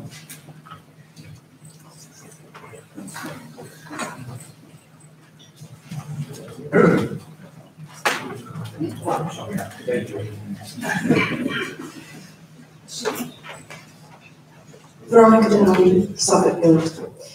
Mine's more just a comment with regard to test 3 to represent the interests of guilds and societies. Firstly, I want to say thank you for your very clear presentation and endorse what Jackie has just said too. My question is, would it be a good idea to have a designated person whose role is specifically to liaise with guilds and societies to strengthen the relationship between them and ensure that test 3 is better realised? And this is probably a matter that's dealt with at standing order level. And another observation with your flowcharts up there, actually, if we could make it look less top-heavy, if the flow was two-way, so that ringing societies don't just feed into council meetings, but the council meetings feed back to ringing societies, and indeed it's reciprocated at executive board level to council meetings. So I think actually you've got your two-way flow for the work groups, the executive board. Let's see two-way flow for council ringing societies. My interest is, as a rep, is for the ringing societies. Thank you, Veronica. I'll ask Clyde and Andrew, just if there are any more comments like that, if we could just deal with them in bulk at the end of our discussions. So we'll just see what else has come up. Any other comments, questions, queries? I see Fred Bone and then Doug Davis.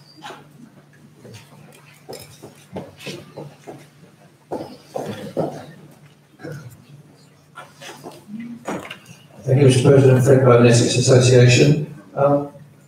I have a couple of queries, but also I would like to propose an amendment. I believe it is essential that the elected trustees be able to demonstrate wholehearted support from the body electing them, namely the representative members.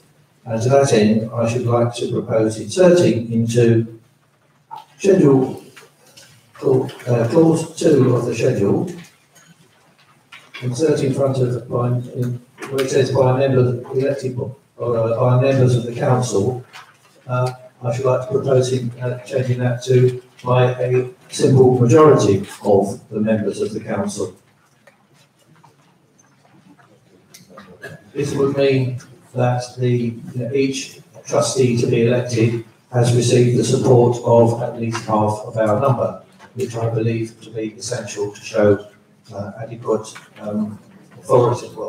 adequate support.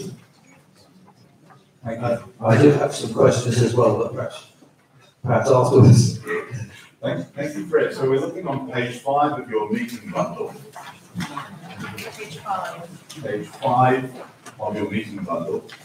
And this is to do with the transition motion, not the rules. Is that right? The motion. Yeah. So the transition motion, you can see clause 2 there.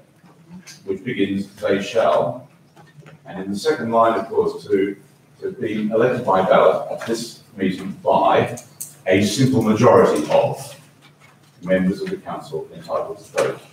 And that's. Yes, that's. Okay. Can I have a second look at that amendment, please?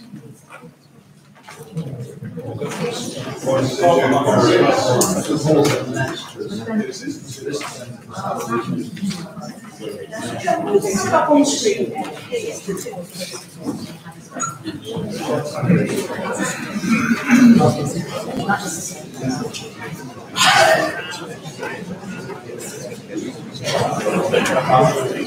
Before we do that, do we actually have a second look at this amendment? Do we? I don't see a seconder yet for that amendment. Madam Chairman.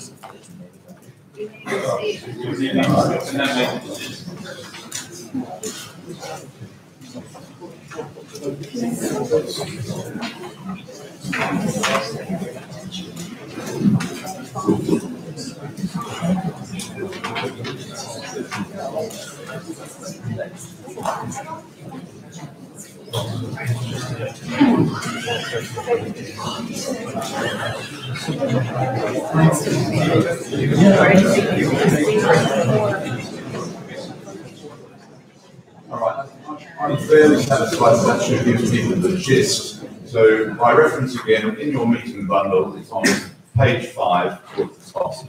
So clause 2 there of the schedule, and we're adding 1, 2, 3, 4, 5 words. So like a simple majority of. So it's a point of detail. Is there a seconder for that very minor amendment? I see George Dawson seconding that.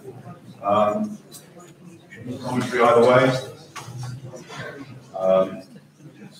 I see Jackie Roberts, please. Microphone to Jackie Roberts.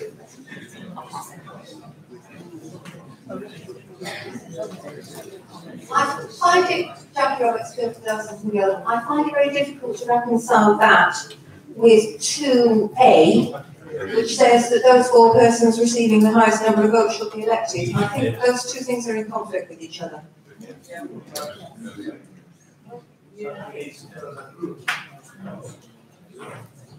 Fred, I'm pretty satisfied that the intent of item 2 is quite clear as it stands. So I'm happy to put the amendment to the vote. Yes, George Dawson has seconded the amendment. Jane, do you have your hands up?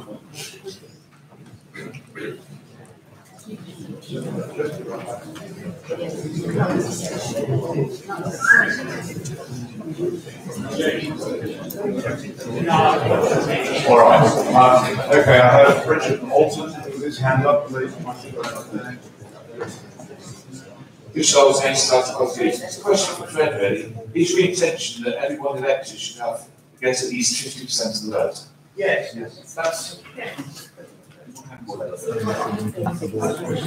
Answer is yes, I think.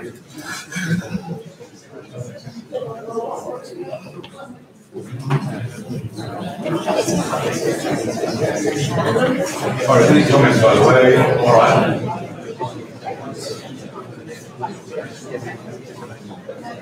All right. Paul Marshall, Worcestershire Association. I see a snap with this, suggesting that if you have 5 candidates, then you'll have 4 to be elected. Say that 3 of those candidates everybody votes for. The other 2, say just less than half vote for one, and just less than half vote for the other, and the rest abstain on those 2 people, then neither of those people will get in. And I feel that that is not correct. So our normal practice with voting for elections is just the top 4. Anyway, so there we are. We have the amendment in front of us, so let's vote on that. Those for the amendment, please raise your hands. 1, 2, 3. 4, 5. Thank you. And those against the amendment fail. Okay. Fred, you had a couple of other questions. I'll go to the microphone and Fred Bone then.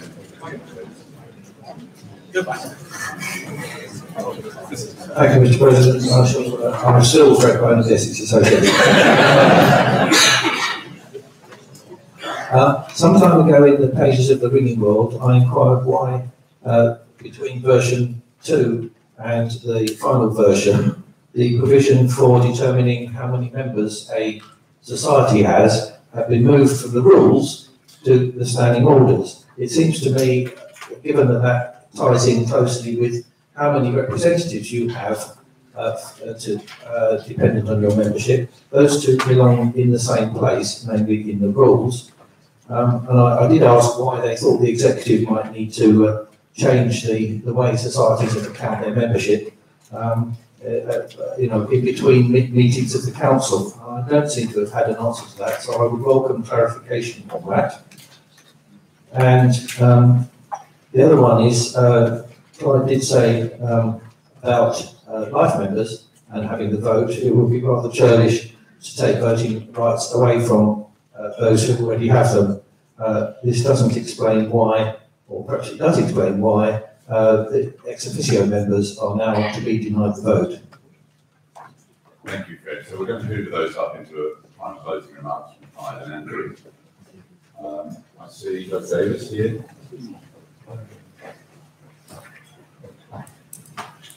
Doug Davis, Kent County Association.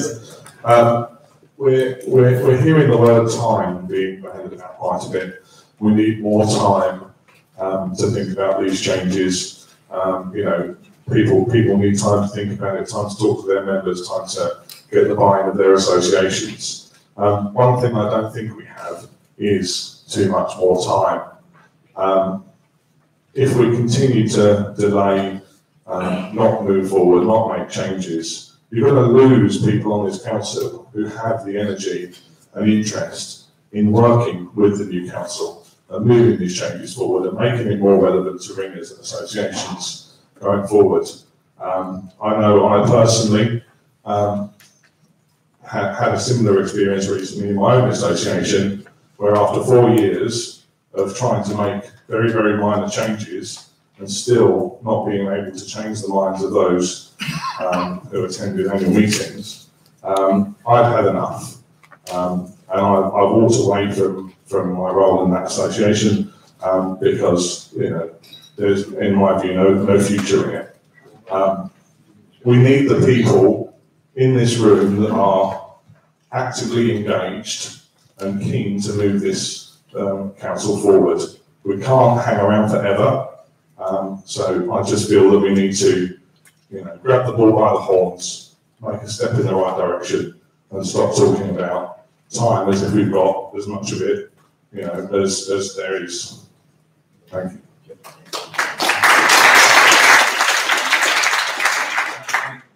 I see Peter Harrison and then Kate Flavell, please.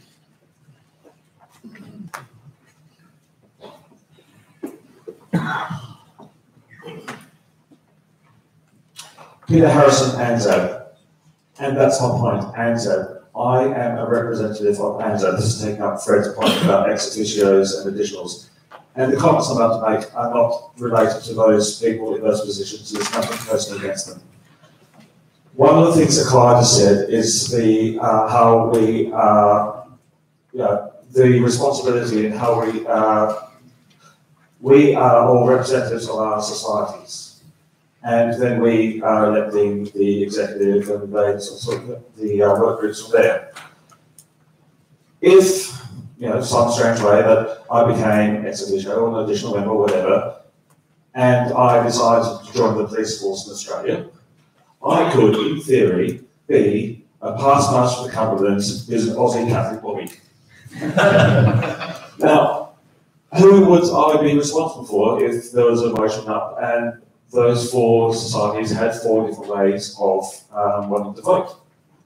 I should be responsible for the people that I am shown here on the bottom of my form. I am responsible for or representing the people of ANZA.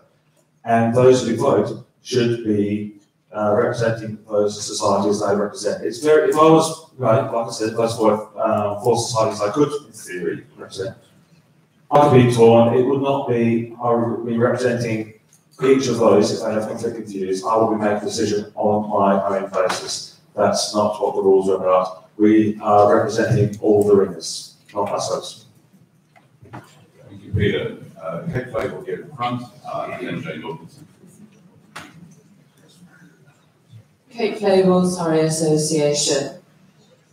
I've just completed 3 years as master of the Surrey Association, so I have chaired 3 AGMs, during which I'm pleased to reassure Chris we didn't have, as far as I can remember, any discussion about our own rules. Each of those 3 AGMs, I have tried to engage my association's interest in the workings of the Central Council, and in particular, the CRAG work and the rules changes. At the last AGM, which was about 6 weeks ago, this stuff had been published. I had read it right through. I encouraged the Surrey members to read it and to comment on it before the AGM, after the AGM, but before this meeting, to discuss it at the AGM, not just one AGM, 3 AGMs. No one is interested in the Surrey Association. I don't think the Surrey Association is unique. There may be some associations where there are a lot of people interested, but I know a lot where they're not. In the Surrey Association, most of our members are very little interested actually in the Surrey Association. They care quite passionately, some of them, about their own towers and their own friends that they ring with in their own towers. My tower, there were 3 of us from my tower at the Surrey Association, but I'm the master of the association. I tried to get them to come. No, they don't want to do that.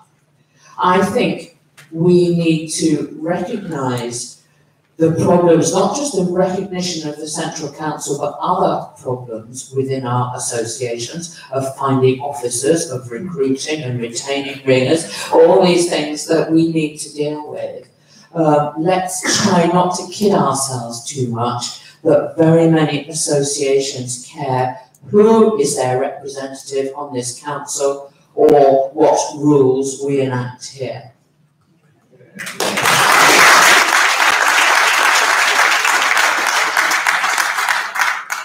Thank you, Kate. I get the sense we're running a little bit out of gas. I'm going to take Jane Wilkinson and Alan Frost, and then Phil Dance, and then we'll draw it to a bit of a close.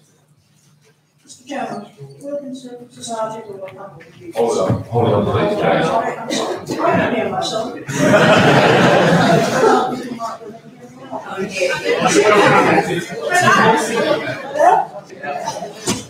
Obviously, everybody is paying enormous. If I'm wrong, please wait. Sorry. Obviously, everybody has paid enormous tribute to the people who have done all the work on preparation for this. Craig brilliantly thought the unthinkable for us, and Clyde's group put it starkly into written rules, so we could all see exactly what was heading our way. They put in an enormous amount of hard work. I think one should reassure Doug, Mr. Chairman, that these are not minor changes, these are major changes, and we also possibly ought to tell Peter Harrison that we are representatives, so we're entitled to think as well as no one has ever said that the council doesn't need to reform and evolve, and there are several points which are most certainly ripe for revision. But I and others too have become increasingly worried and sure that somewhere along the line we haven't got the right model. Bellarine is not the National Trust, it's a community pursuit followed by like-minded groups of mostly happy people, mostly in church towers. In the 19th century, diocesan societies appeared. Most towers are affiliated, and most of us have a hazy idea of their local society. Some like Kate obviously are much, much clearer, but then Kate is a rather special person.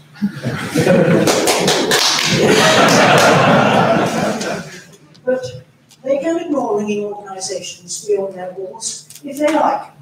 Many towns aren't even hazily aware of the council.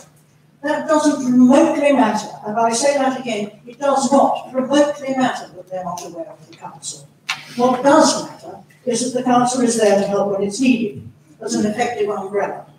It's there to do the things that can best be done centrally, like talking to the church or the press and broadcasters about national occasions, and it needs to gather the expertise for those functions. It is not there to interfere locally, but is there to help if a local association or even a single town asks for it. It is effectively the servant of the associations. So, the very grand setup, much bigger rules and a very powerful executive group, seems to me to be based on a misconceived idea of what the council is for. At the moment, the officers, risen from the ranks of ordinary members, one hopes trusted despite the recent data blip, can act on behalf of the council and are clearly accountable if they get things wrong.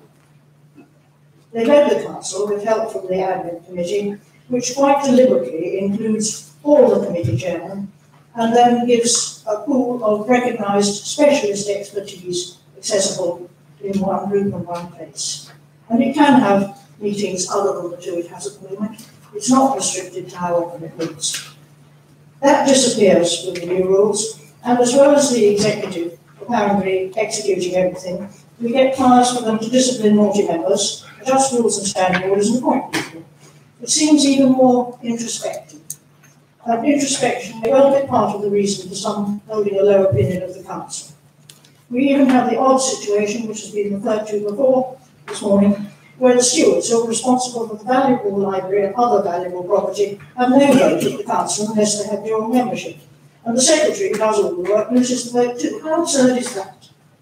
Change things, of course, but please don't give us a model suitable for a much bigger, more aggressive and more defensive organisation. We need light, adaptable, non-prescriptive rules, and that surely should be the way a modern council should be headed. It's spent 20 years navel gazing. The time is long overdue for that to stop. Look, though, at the papers before us. We're representatives, so we can listen to the debate before deciding. If you're convinced that the draft rules, as they stand, are exactly what the council needs, then you should vote, of course, in favour of them. If you think things are not quite perfect, or have any doubts at all, but feel that some things need changing, then you need to vote against or abstain. Doing that will give everyone the chance of another look. Emphatically, all the work already done won't be lost, and will be a foundation for a better model. But we do need, Mr. Chairman, to be absolutely sure before we take this step into the dark. Thank you, Jane. I see Alan Frost and then Philip Barnes, please.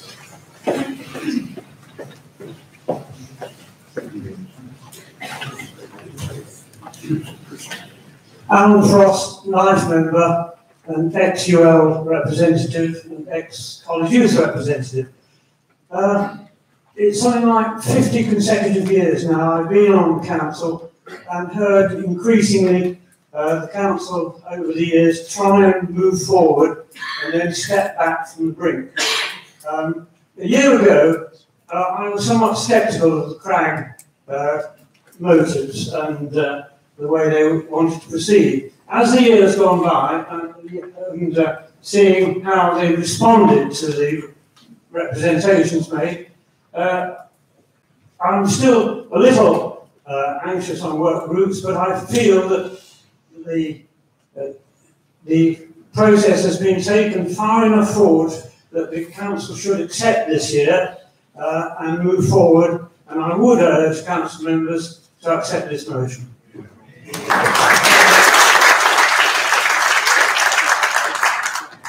Thank you. I'm going to take a final comment from Philip Barnes and then ask Clyde and Andrew to respond to the three queries that we've received. Philip Barnes, Kent County Association. I was accused or credited yesterday with having seigneurial interest in these rules. Well, I'm certainly not going to exercise any practice in you in these. These rules, as proposed, were not entirely what I expected them to be. They are longer. There were one or two things about the complete separation of powers within governance that have been, shall we say, watered down. Quite right too. The process of consultation and listening and the tracked changes that those of you who will bother going to the council website and looking at all of the comments that have been made and the response of this rules group is, it has to be seen to be believed. There has been a huge amount of work. However, the rules are therefore unfamiliar, and if it's unfamiliar, it's always a bit scary and it seems rather complex. All I can say is that they, as we've already heard, are extremely well written. They are very easy to navigate, and they have one key characteristic, which is they are facilitative. They will help this body, which at the moment has to be seen as the most important leadership body within church governing. It will enable this body to do just that, to lead. We've heard a lot about how it is towers where everything happens, and sure enough it is. And you know, I'm a member of 2 towers. One of them has a faint interest in such matters. We've got 2 life members in our band, and the other tower where I ring at home, and which I represent through the Kent County Association, has about half a dozen members. They couldn't give a monkey's what's going on today, other than the fact they don't want me back in the band.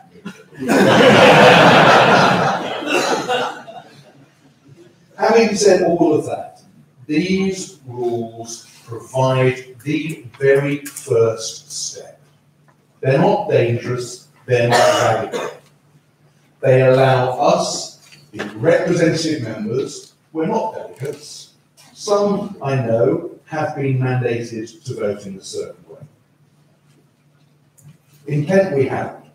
Just like Kate, at our AGM, which was able to consider these rules, I asked the 100 or so present to let their friends and colleagues who hadn't come to our AGM to read the rules, to read the short summaries, and to let us know if they had any views one way or the other. Now, I can't speak for the 3 reps there or the one sat next to me. I don't believe any of us had any formal representation. I did have one person who came up and said, I responded to the CRAG survey. I sent you a written submission last week. Please make sure it happens. That's it. We are, however, at a real crossroads in the life of this council. I do not agree with Jane. She will not be surprised to hear. I felt like we'd received the summing up from Judge Wilkinson there, and that if you had any doubt at all, the only safe thing was to say no. That the status quo is the safe position. You may have different eyes and ears than me. The status quo, I believe, is an inherently unsafe position for ringing. I think CRAG's principles have been adequately embodied in these rules. This council voted last year to accept those principles. The independent report that we produced for the council last year, this independent group has provided us with some rules. For heaven's sake, let's vote in favour.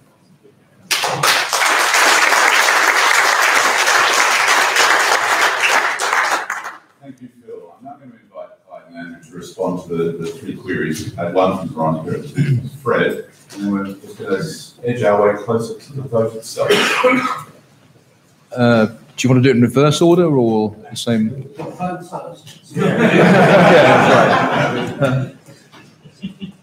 Okay, well, my apologies if I missed out some questions that have been asked along the way. I think it's taking notes furiously as we went along. I mean, just very quickly, firstly, Chris New's sort of comment, does this take us, do these new rules take us to where we want to be? Answer, absolutely no. They are simply a decision-making framework. No more, no less. They're not the promised land. They don't have any strategies inside them. They simply enable the Central Council to move one step ahead of the other a little bit more quickly than it has done in past years in the direction in which trustees and members want it to go. So all the things that I mentioned, and in particular direct membership was mentioned, there's absolutely no reference to direct membership in these rules. The representation of society is exactly the same, with one very small technical difference, which Fred has alluded to, as it is at the moment. And it should make no material difference to the number of society representatives. So it is very limited change. And it's important just to get that clear, that this is about decision-making framework. It's not about incorporating ideas of future strategy. And we all, who love ringing, have ideas about the strategy in which the Central Council should follow in future years. But that is not the subject of the rules, which are under discussion today. Sufficient time. It's difficult, this one. I mean, the rules were published in their final form on the 27th of February. There had been, through various drafts, which were published all the way through October, through December. So, they have been out, as I think some contributions to the floor mentioned, for quite some time. And it's difficult to know what more we could have done in order to get them out earlier.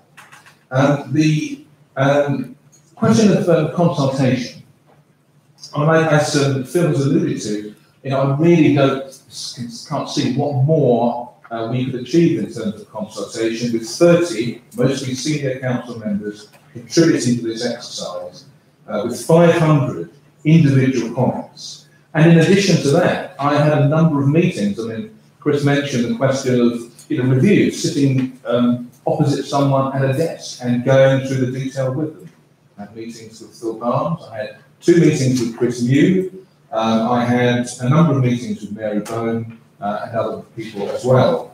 And I also, in background, maintained an email dialogue with Steve Conlon, who has maintained an interest in what's been going on and the progress that we've been making over the last 6 months.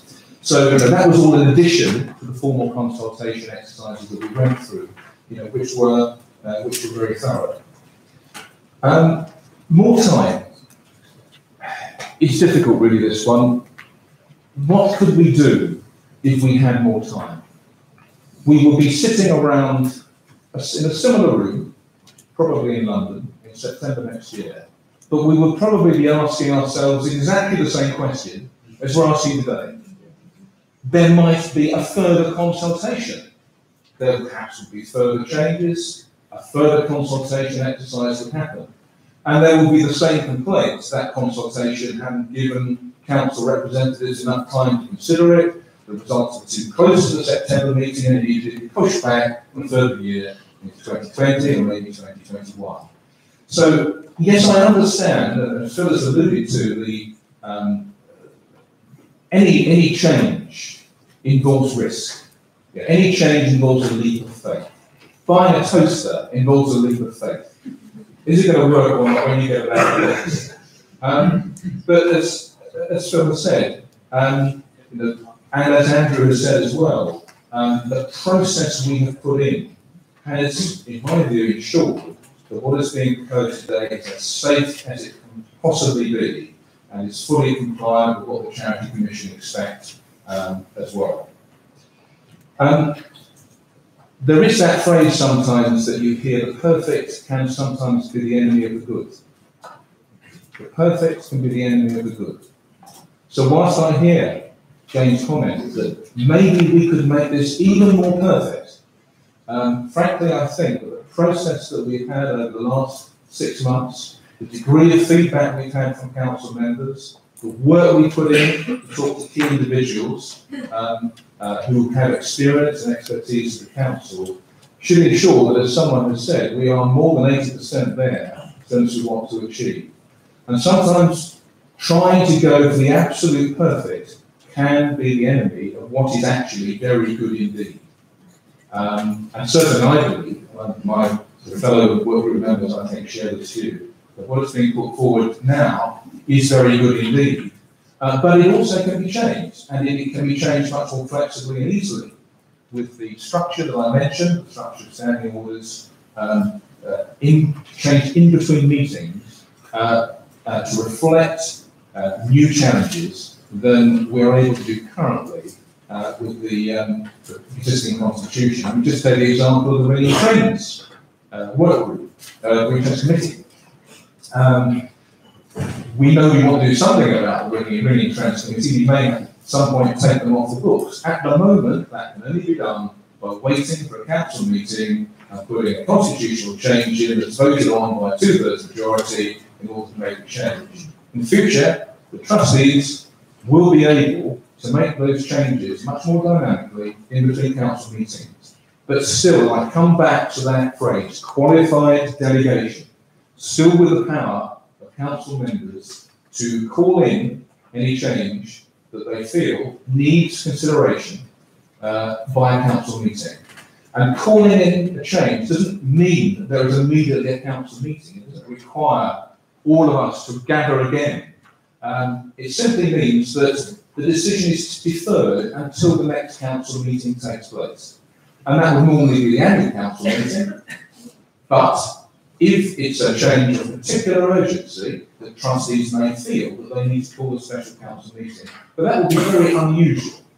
The biggest likelihood is simply will be referred to the annual council meeting, which is exactly the process we follow at the moment. Which brings me back to the point that these changes are nothing fantastic. You know, they are not massive. The change that we could make that would be more minimal than what is currently being proposed is probably no change at all. You know, it's that minimal what we're proposing in terms of moving the governance across to what we would call a standard governance model as used by the majority of charities in the country. Phil Barnes mentioned the status quo as being an unsafe place. And that is the case. I mean, we've all seen it. We've all seen practices that were ringing Surprise Major every week, perhaps 10 or 20 years ago, that didn't invest in development, didn't invest in bringing in new people, didn't invest in growing new talent. And gradually, one or two people moved to different parts of the country, one or two people stopped ringing, and gradually those practices get more diminished to the point where they can perhaps, if they exist at all, only mean round and board changes. So we need to invest in the organisation in order to preserve it, and that's what these rules enable us to do more effectively. There are a couple of other minor points which I'll just allude to. The specific liaison with guilds and societies, I think that's a very good point. Perhaps some more formal role. And that's something that the new rules will make much more possible through the standing orders, so the trustees can make that happen. The diagram, I mean, you're absolutely right, in the original version of this diagram, I did have some arrows sort of coming in from the side to indicate that in the new and reformed organisation, it will be much easier for people who are ordinary ringers to serve on work groups or to become trustees. You know, those positions will be open to them. Obviously, they will be voted in by society representatives, but it will be possible for any person to contribute to the council's work. But ultimately, the council is not some sort of corporation with a top-down management. It's a voluntary body, and its success in future years is going to be inextricably linked with the success of societies and guilds, at least as far as I can see, and the new rules reflect that. The question of ex officio votes. Well, we did consider this, and I think the view we took, and we started on this informally as well, is that life membership is an honour that's conferred by the council. And with that honour came a vote. And we felt that in the light of the feedback we received, it was inappropriate to withdraw those votes from existing life members. As I said, there's a great deal of difference between not being given something at all and then being given something and having it taken away. But in terms of ex officio members, that's not an honour conferred by the council. I think that was the reason why we took the view that that should not apply to existing ex officio members who are simply there by virtue of their office, rather than, I'm sure they're in office because of their individual merits, but it's not specifically because of their individual merits that they've received that honour. And just one point on fellows, there has in the past been a sort of implicit limit, an implicit quota on the number of people that the council could honour in the form of a life membership. And the reason is simply this: because all life members got a vote, there was instinctively a concern that you couldn't really have too many life members, because if you did, that would dilute the control over the council by society representatives. You couldn't have 50 life members all turn up, all with votes, and that was partly being associated with the council's reputation as being perhaps a group of very eminent people, but people who we know we are in touch with our societies, that the impression is amongst the ordinary ringer that perhaps we're not as in touch as we could be. With those, because they don't have votes, that limit disappears, so it will enable the council to honour as many people as it thinks is appropriate in the form of a fellowship going forward. And as I said earlier, those fellows will have the ability to attend council meetings, put forward motions, speak in debates, and to influence the affairs of the council exactly as we would want them to do. But ultimately, when it comes down to the final decision, that should rest with society representatives, and it's entirely appropriate that it should be. The question about the introspection, will the council become a more introspective organisation? Well, I think for the reasons I've explained, the ability to bring new people in, actually the council will become a far more welcoming and open and inclusive organisation as a result of these changes. It will take some time. Cultural changes do take time, but I think that will be the case. And as I said earlier, I think the involvement of Dan Mayer in writing the rules for us has been emblematic, of pulling in that sort of person in future, someone who has no previous connection with the council. And someone said, someone came up to me yesterday or Sunday and said, 22-year-old, I've read your rules. And I was, you could almost have picked me up from the floor. I've read all the versions ever since October of last year. That turned out it was Dan Mayer's housemate. But these things trickle through. Someone gets involved in the council's work. They talk about it to their friends. They say, I'm doing some really interesting work on bell restoration with Tim Barnes or with Alan Frost. And that begins to draw in more people into the work of the council and emphasise to more people how useful the work we all do is. So, no, not introspective. I think actually the opposite will be the result of these changes. And finally, what we have on the left of that picture is fundamentally the rules of a gentleman's club, with a number of corridors and a number of committees and a number of rooms. A place which is a little bit intimidating and rather difficult to navigate.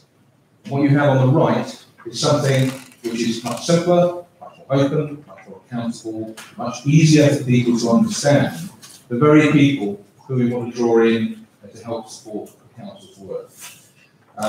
So finally, in the words of one former past president, we spent 20 years navel gazing. It's time for that to stop. So I would commend the rules that have been put forward.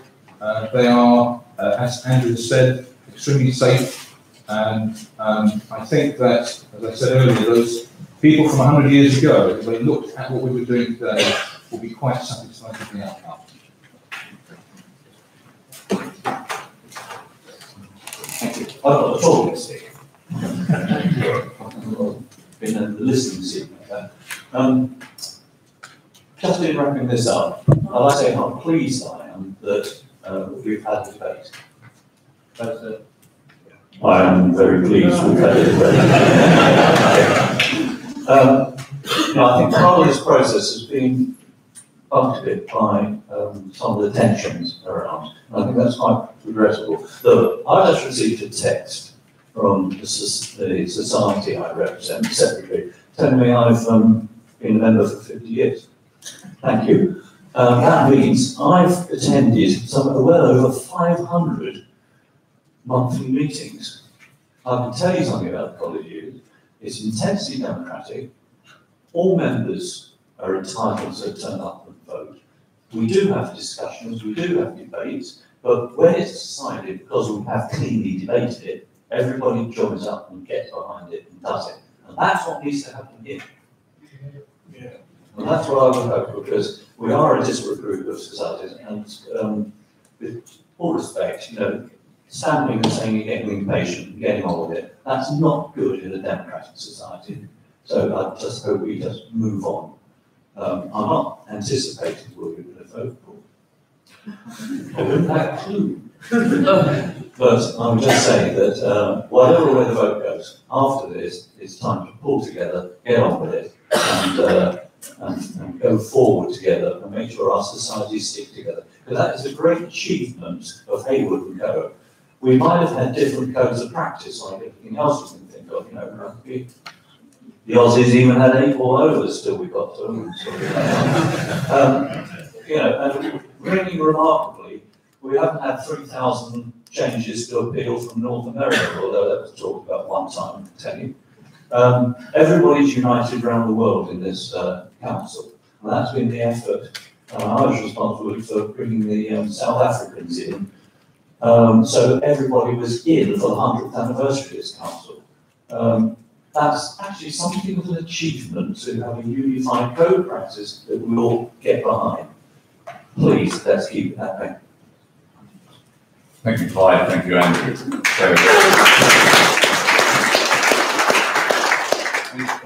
We've broken through the 2-hour barrier, so I failed the night logic test. I think we've had plenty of debate, we've given plenty of oxygen to all the comments. So now a point of practice and logistics. It is custom and practice for a motion which is a constitutional change to be a 2/3 majority by show of hands. That is normal custom and practice. I would perfectly understand if there was a strong feeling for a secret ballot, and you'll see from your papers that we have prepared for that eventuality. As I say, normal custom and practice is 2/3 majority show of hands. If there's a strong feeling for the secret ballot, I would need a motion from the floor for that. Okay. And a second, Jane Wilkinson. So that motion is for a simple majority show of hands. Can I see who is in favour of a secret ballot, please? Sorry, Kate. I'm not sure. The proposal is for a secret ballot. The proposal is for a secret ballot. It's really simple. Can I see a show of hands for? For a secret ballot.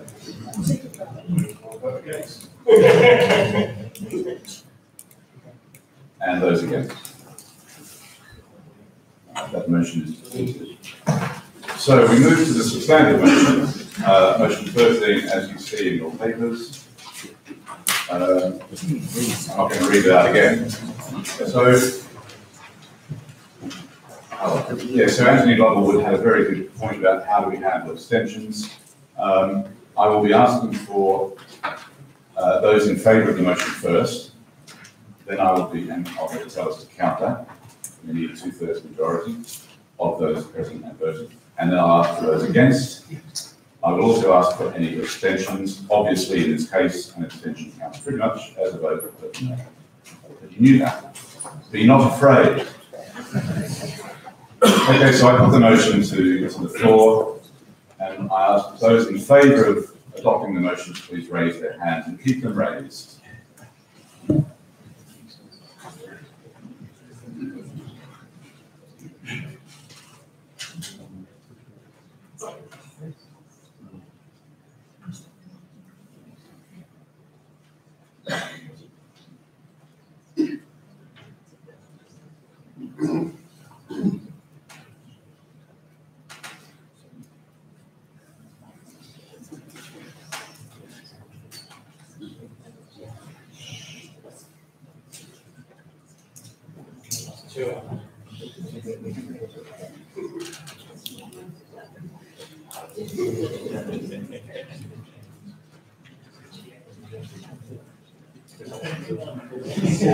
Order.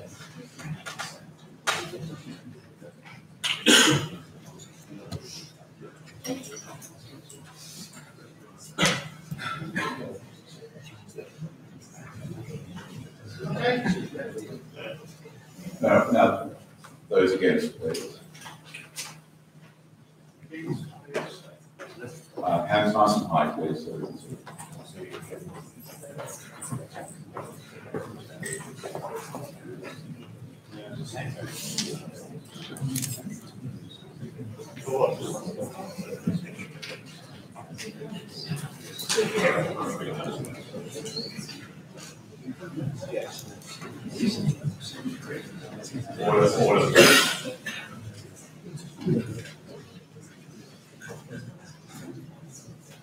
Have we all been counted, Mr. Chairman? Not many of us, but have we been counted? Order, please. Yeah, that's All right. And now, hands down, please. Thank you. And any abstentions, please.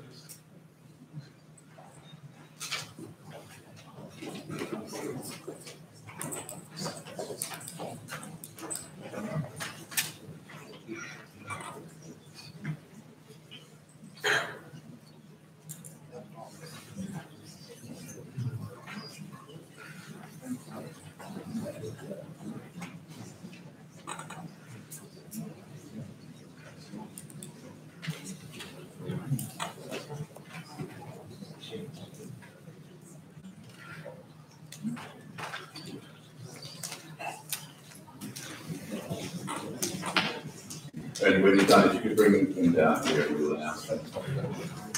Hands down, everybody.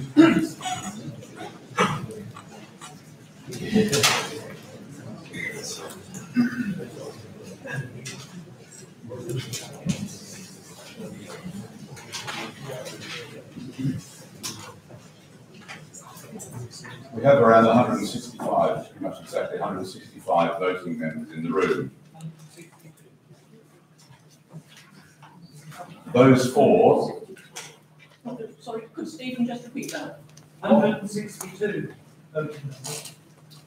Those for the motion, 137. And the two-thirds majority was 110. So thank you. Those against was 8 and those abstaining. And the motion is carried.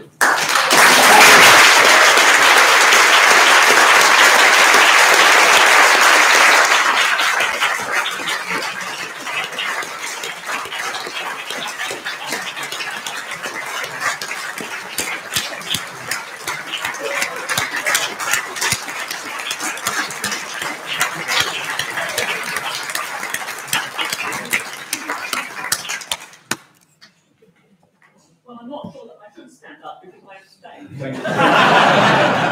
Thank you very much for this vote of confidence.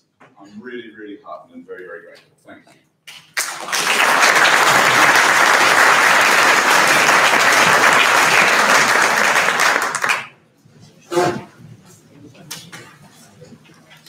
Understandably, this makes a difference to the running order for the rest of the meeting. So if I could crave your indulgence.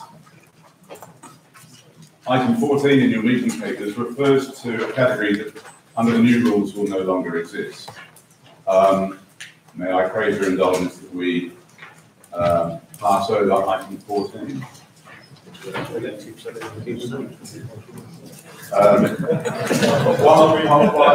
say that we did advertise for a public relations officer. We've not had any nominations, and so there is no vote on the agenda for a public relations officer. That is a work in progress, and I hope that we do have a volunteer to be public relations officer in the near future. I move to item 15, please, and according to the transition motion, I ask for elections to the new executive. You have nominees there with proposers and seconders, and there are statements in your pack. You have a voting paper there, which is completed. We'll give the members a minute or two to complete that, and then I'll ask you to tell us quickly. And I suggest that we come back with the results after lunch.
While you're still completing those ballot papers and getting them handed in, if I'll just explain how item 16 is intended to work. It's now midday. We preferred lunch to 1 o'clock so that we can crack on with, and of course, Christine and others were asking, well, where's the detail? What's going to happen next? And this is the opportunity. So we have representatives from the 5 proposed work groups: historical and archive, volunteer and leadership, management and stewardship, communication, marketing, and technical and taxonomy, here with us today to share their work programs leading forward.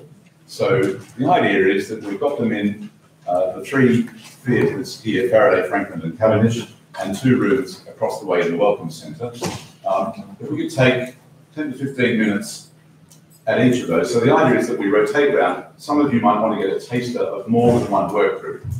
So I invite you in about 5 minutes to make your way to one of those, listen to the work group leader, ask questions, make comments, and then move on to another one and do the same again. Then move on to another one and do the same again. And then by 10 to 1, we would like to move over to the main dining hall where we were yesterday for lunch. So ballot papers are ready to collect.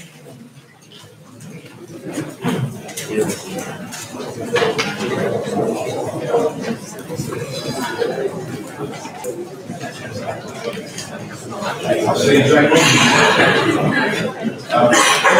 What please? We have a question here. Jane Wilkinson. It's sort of information, Mr. Chairman. Wilkinson, number of years. Where do we find the names of these leaders? They're probably in the meeting papers, but I can't find them. I beg your pardon. So, historical and archive. Doug Hurd, if you could stand up, please. Back behind you, Jane. Volunteer and leadership, Tim Pine, Wavy. Management and stewardship, Alison Hodge here at the front. Communications and marketing, Louise Nightingale. Louise. And technical and taxonomy, Graham John, standing up at the back. So I'll just wait for those papers to be collected.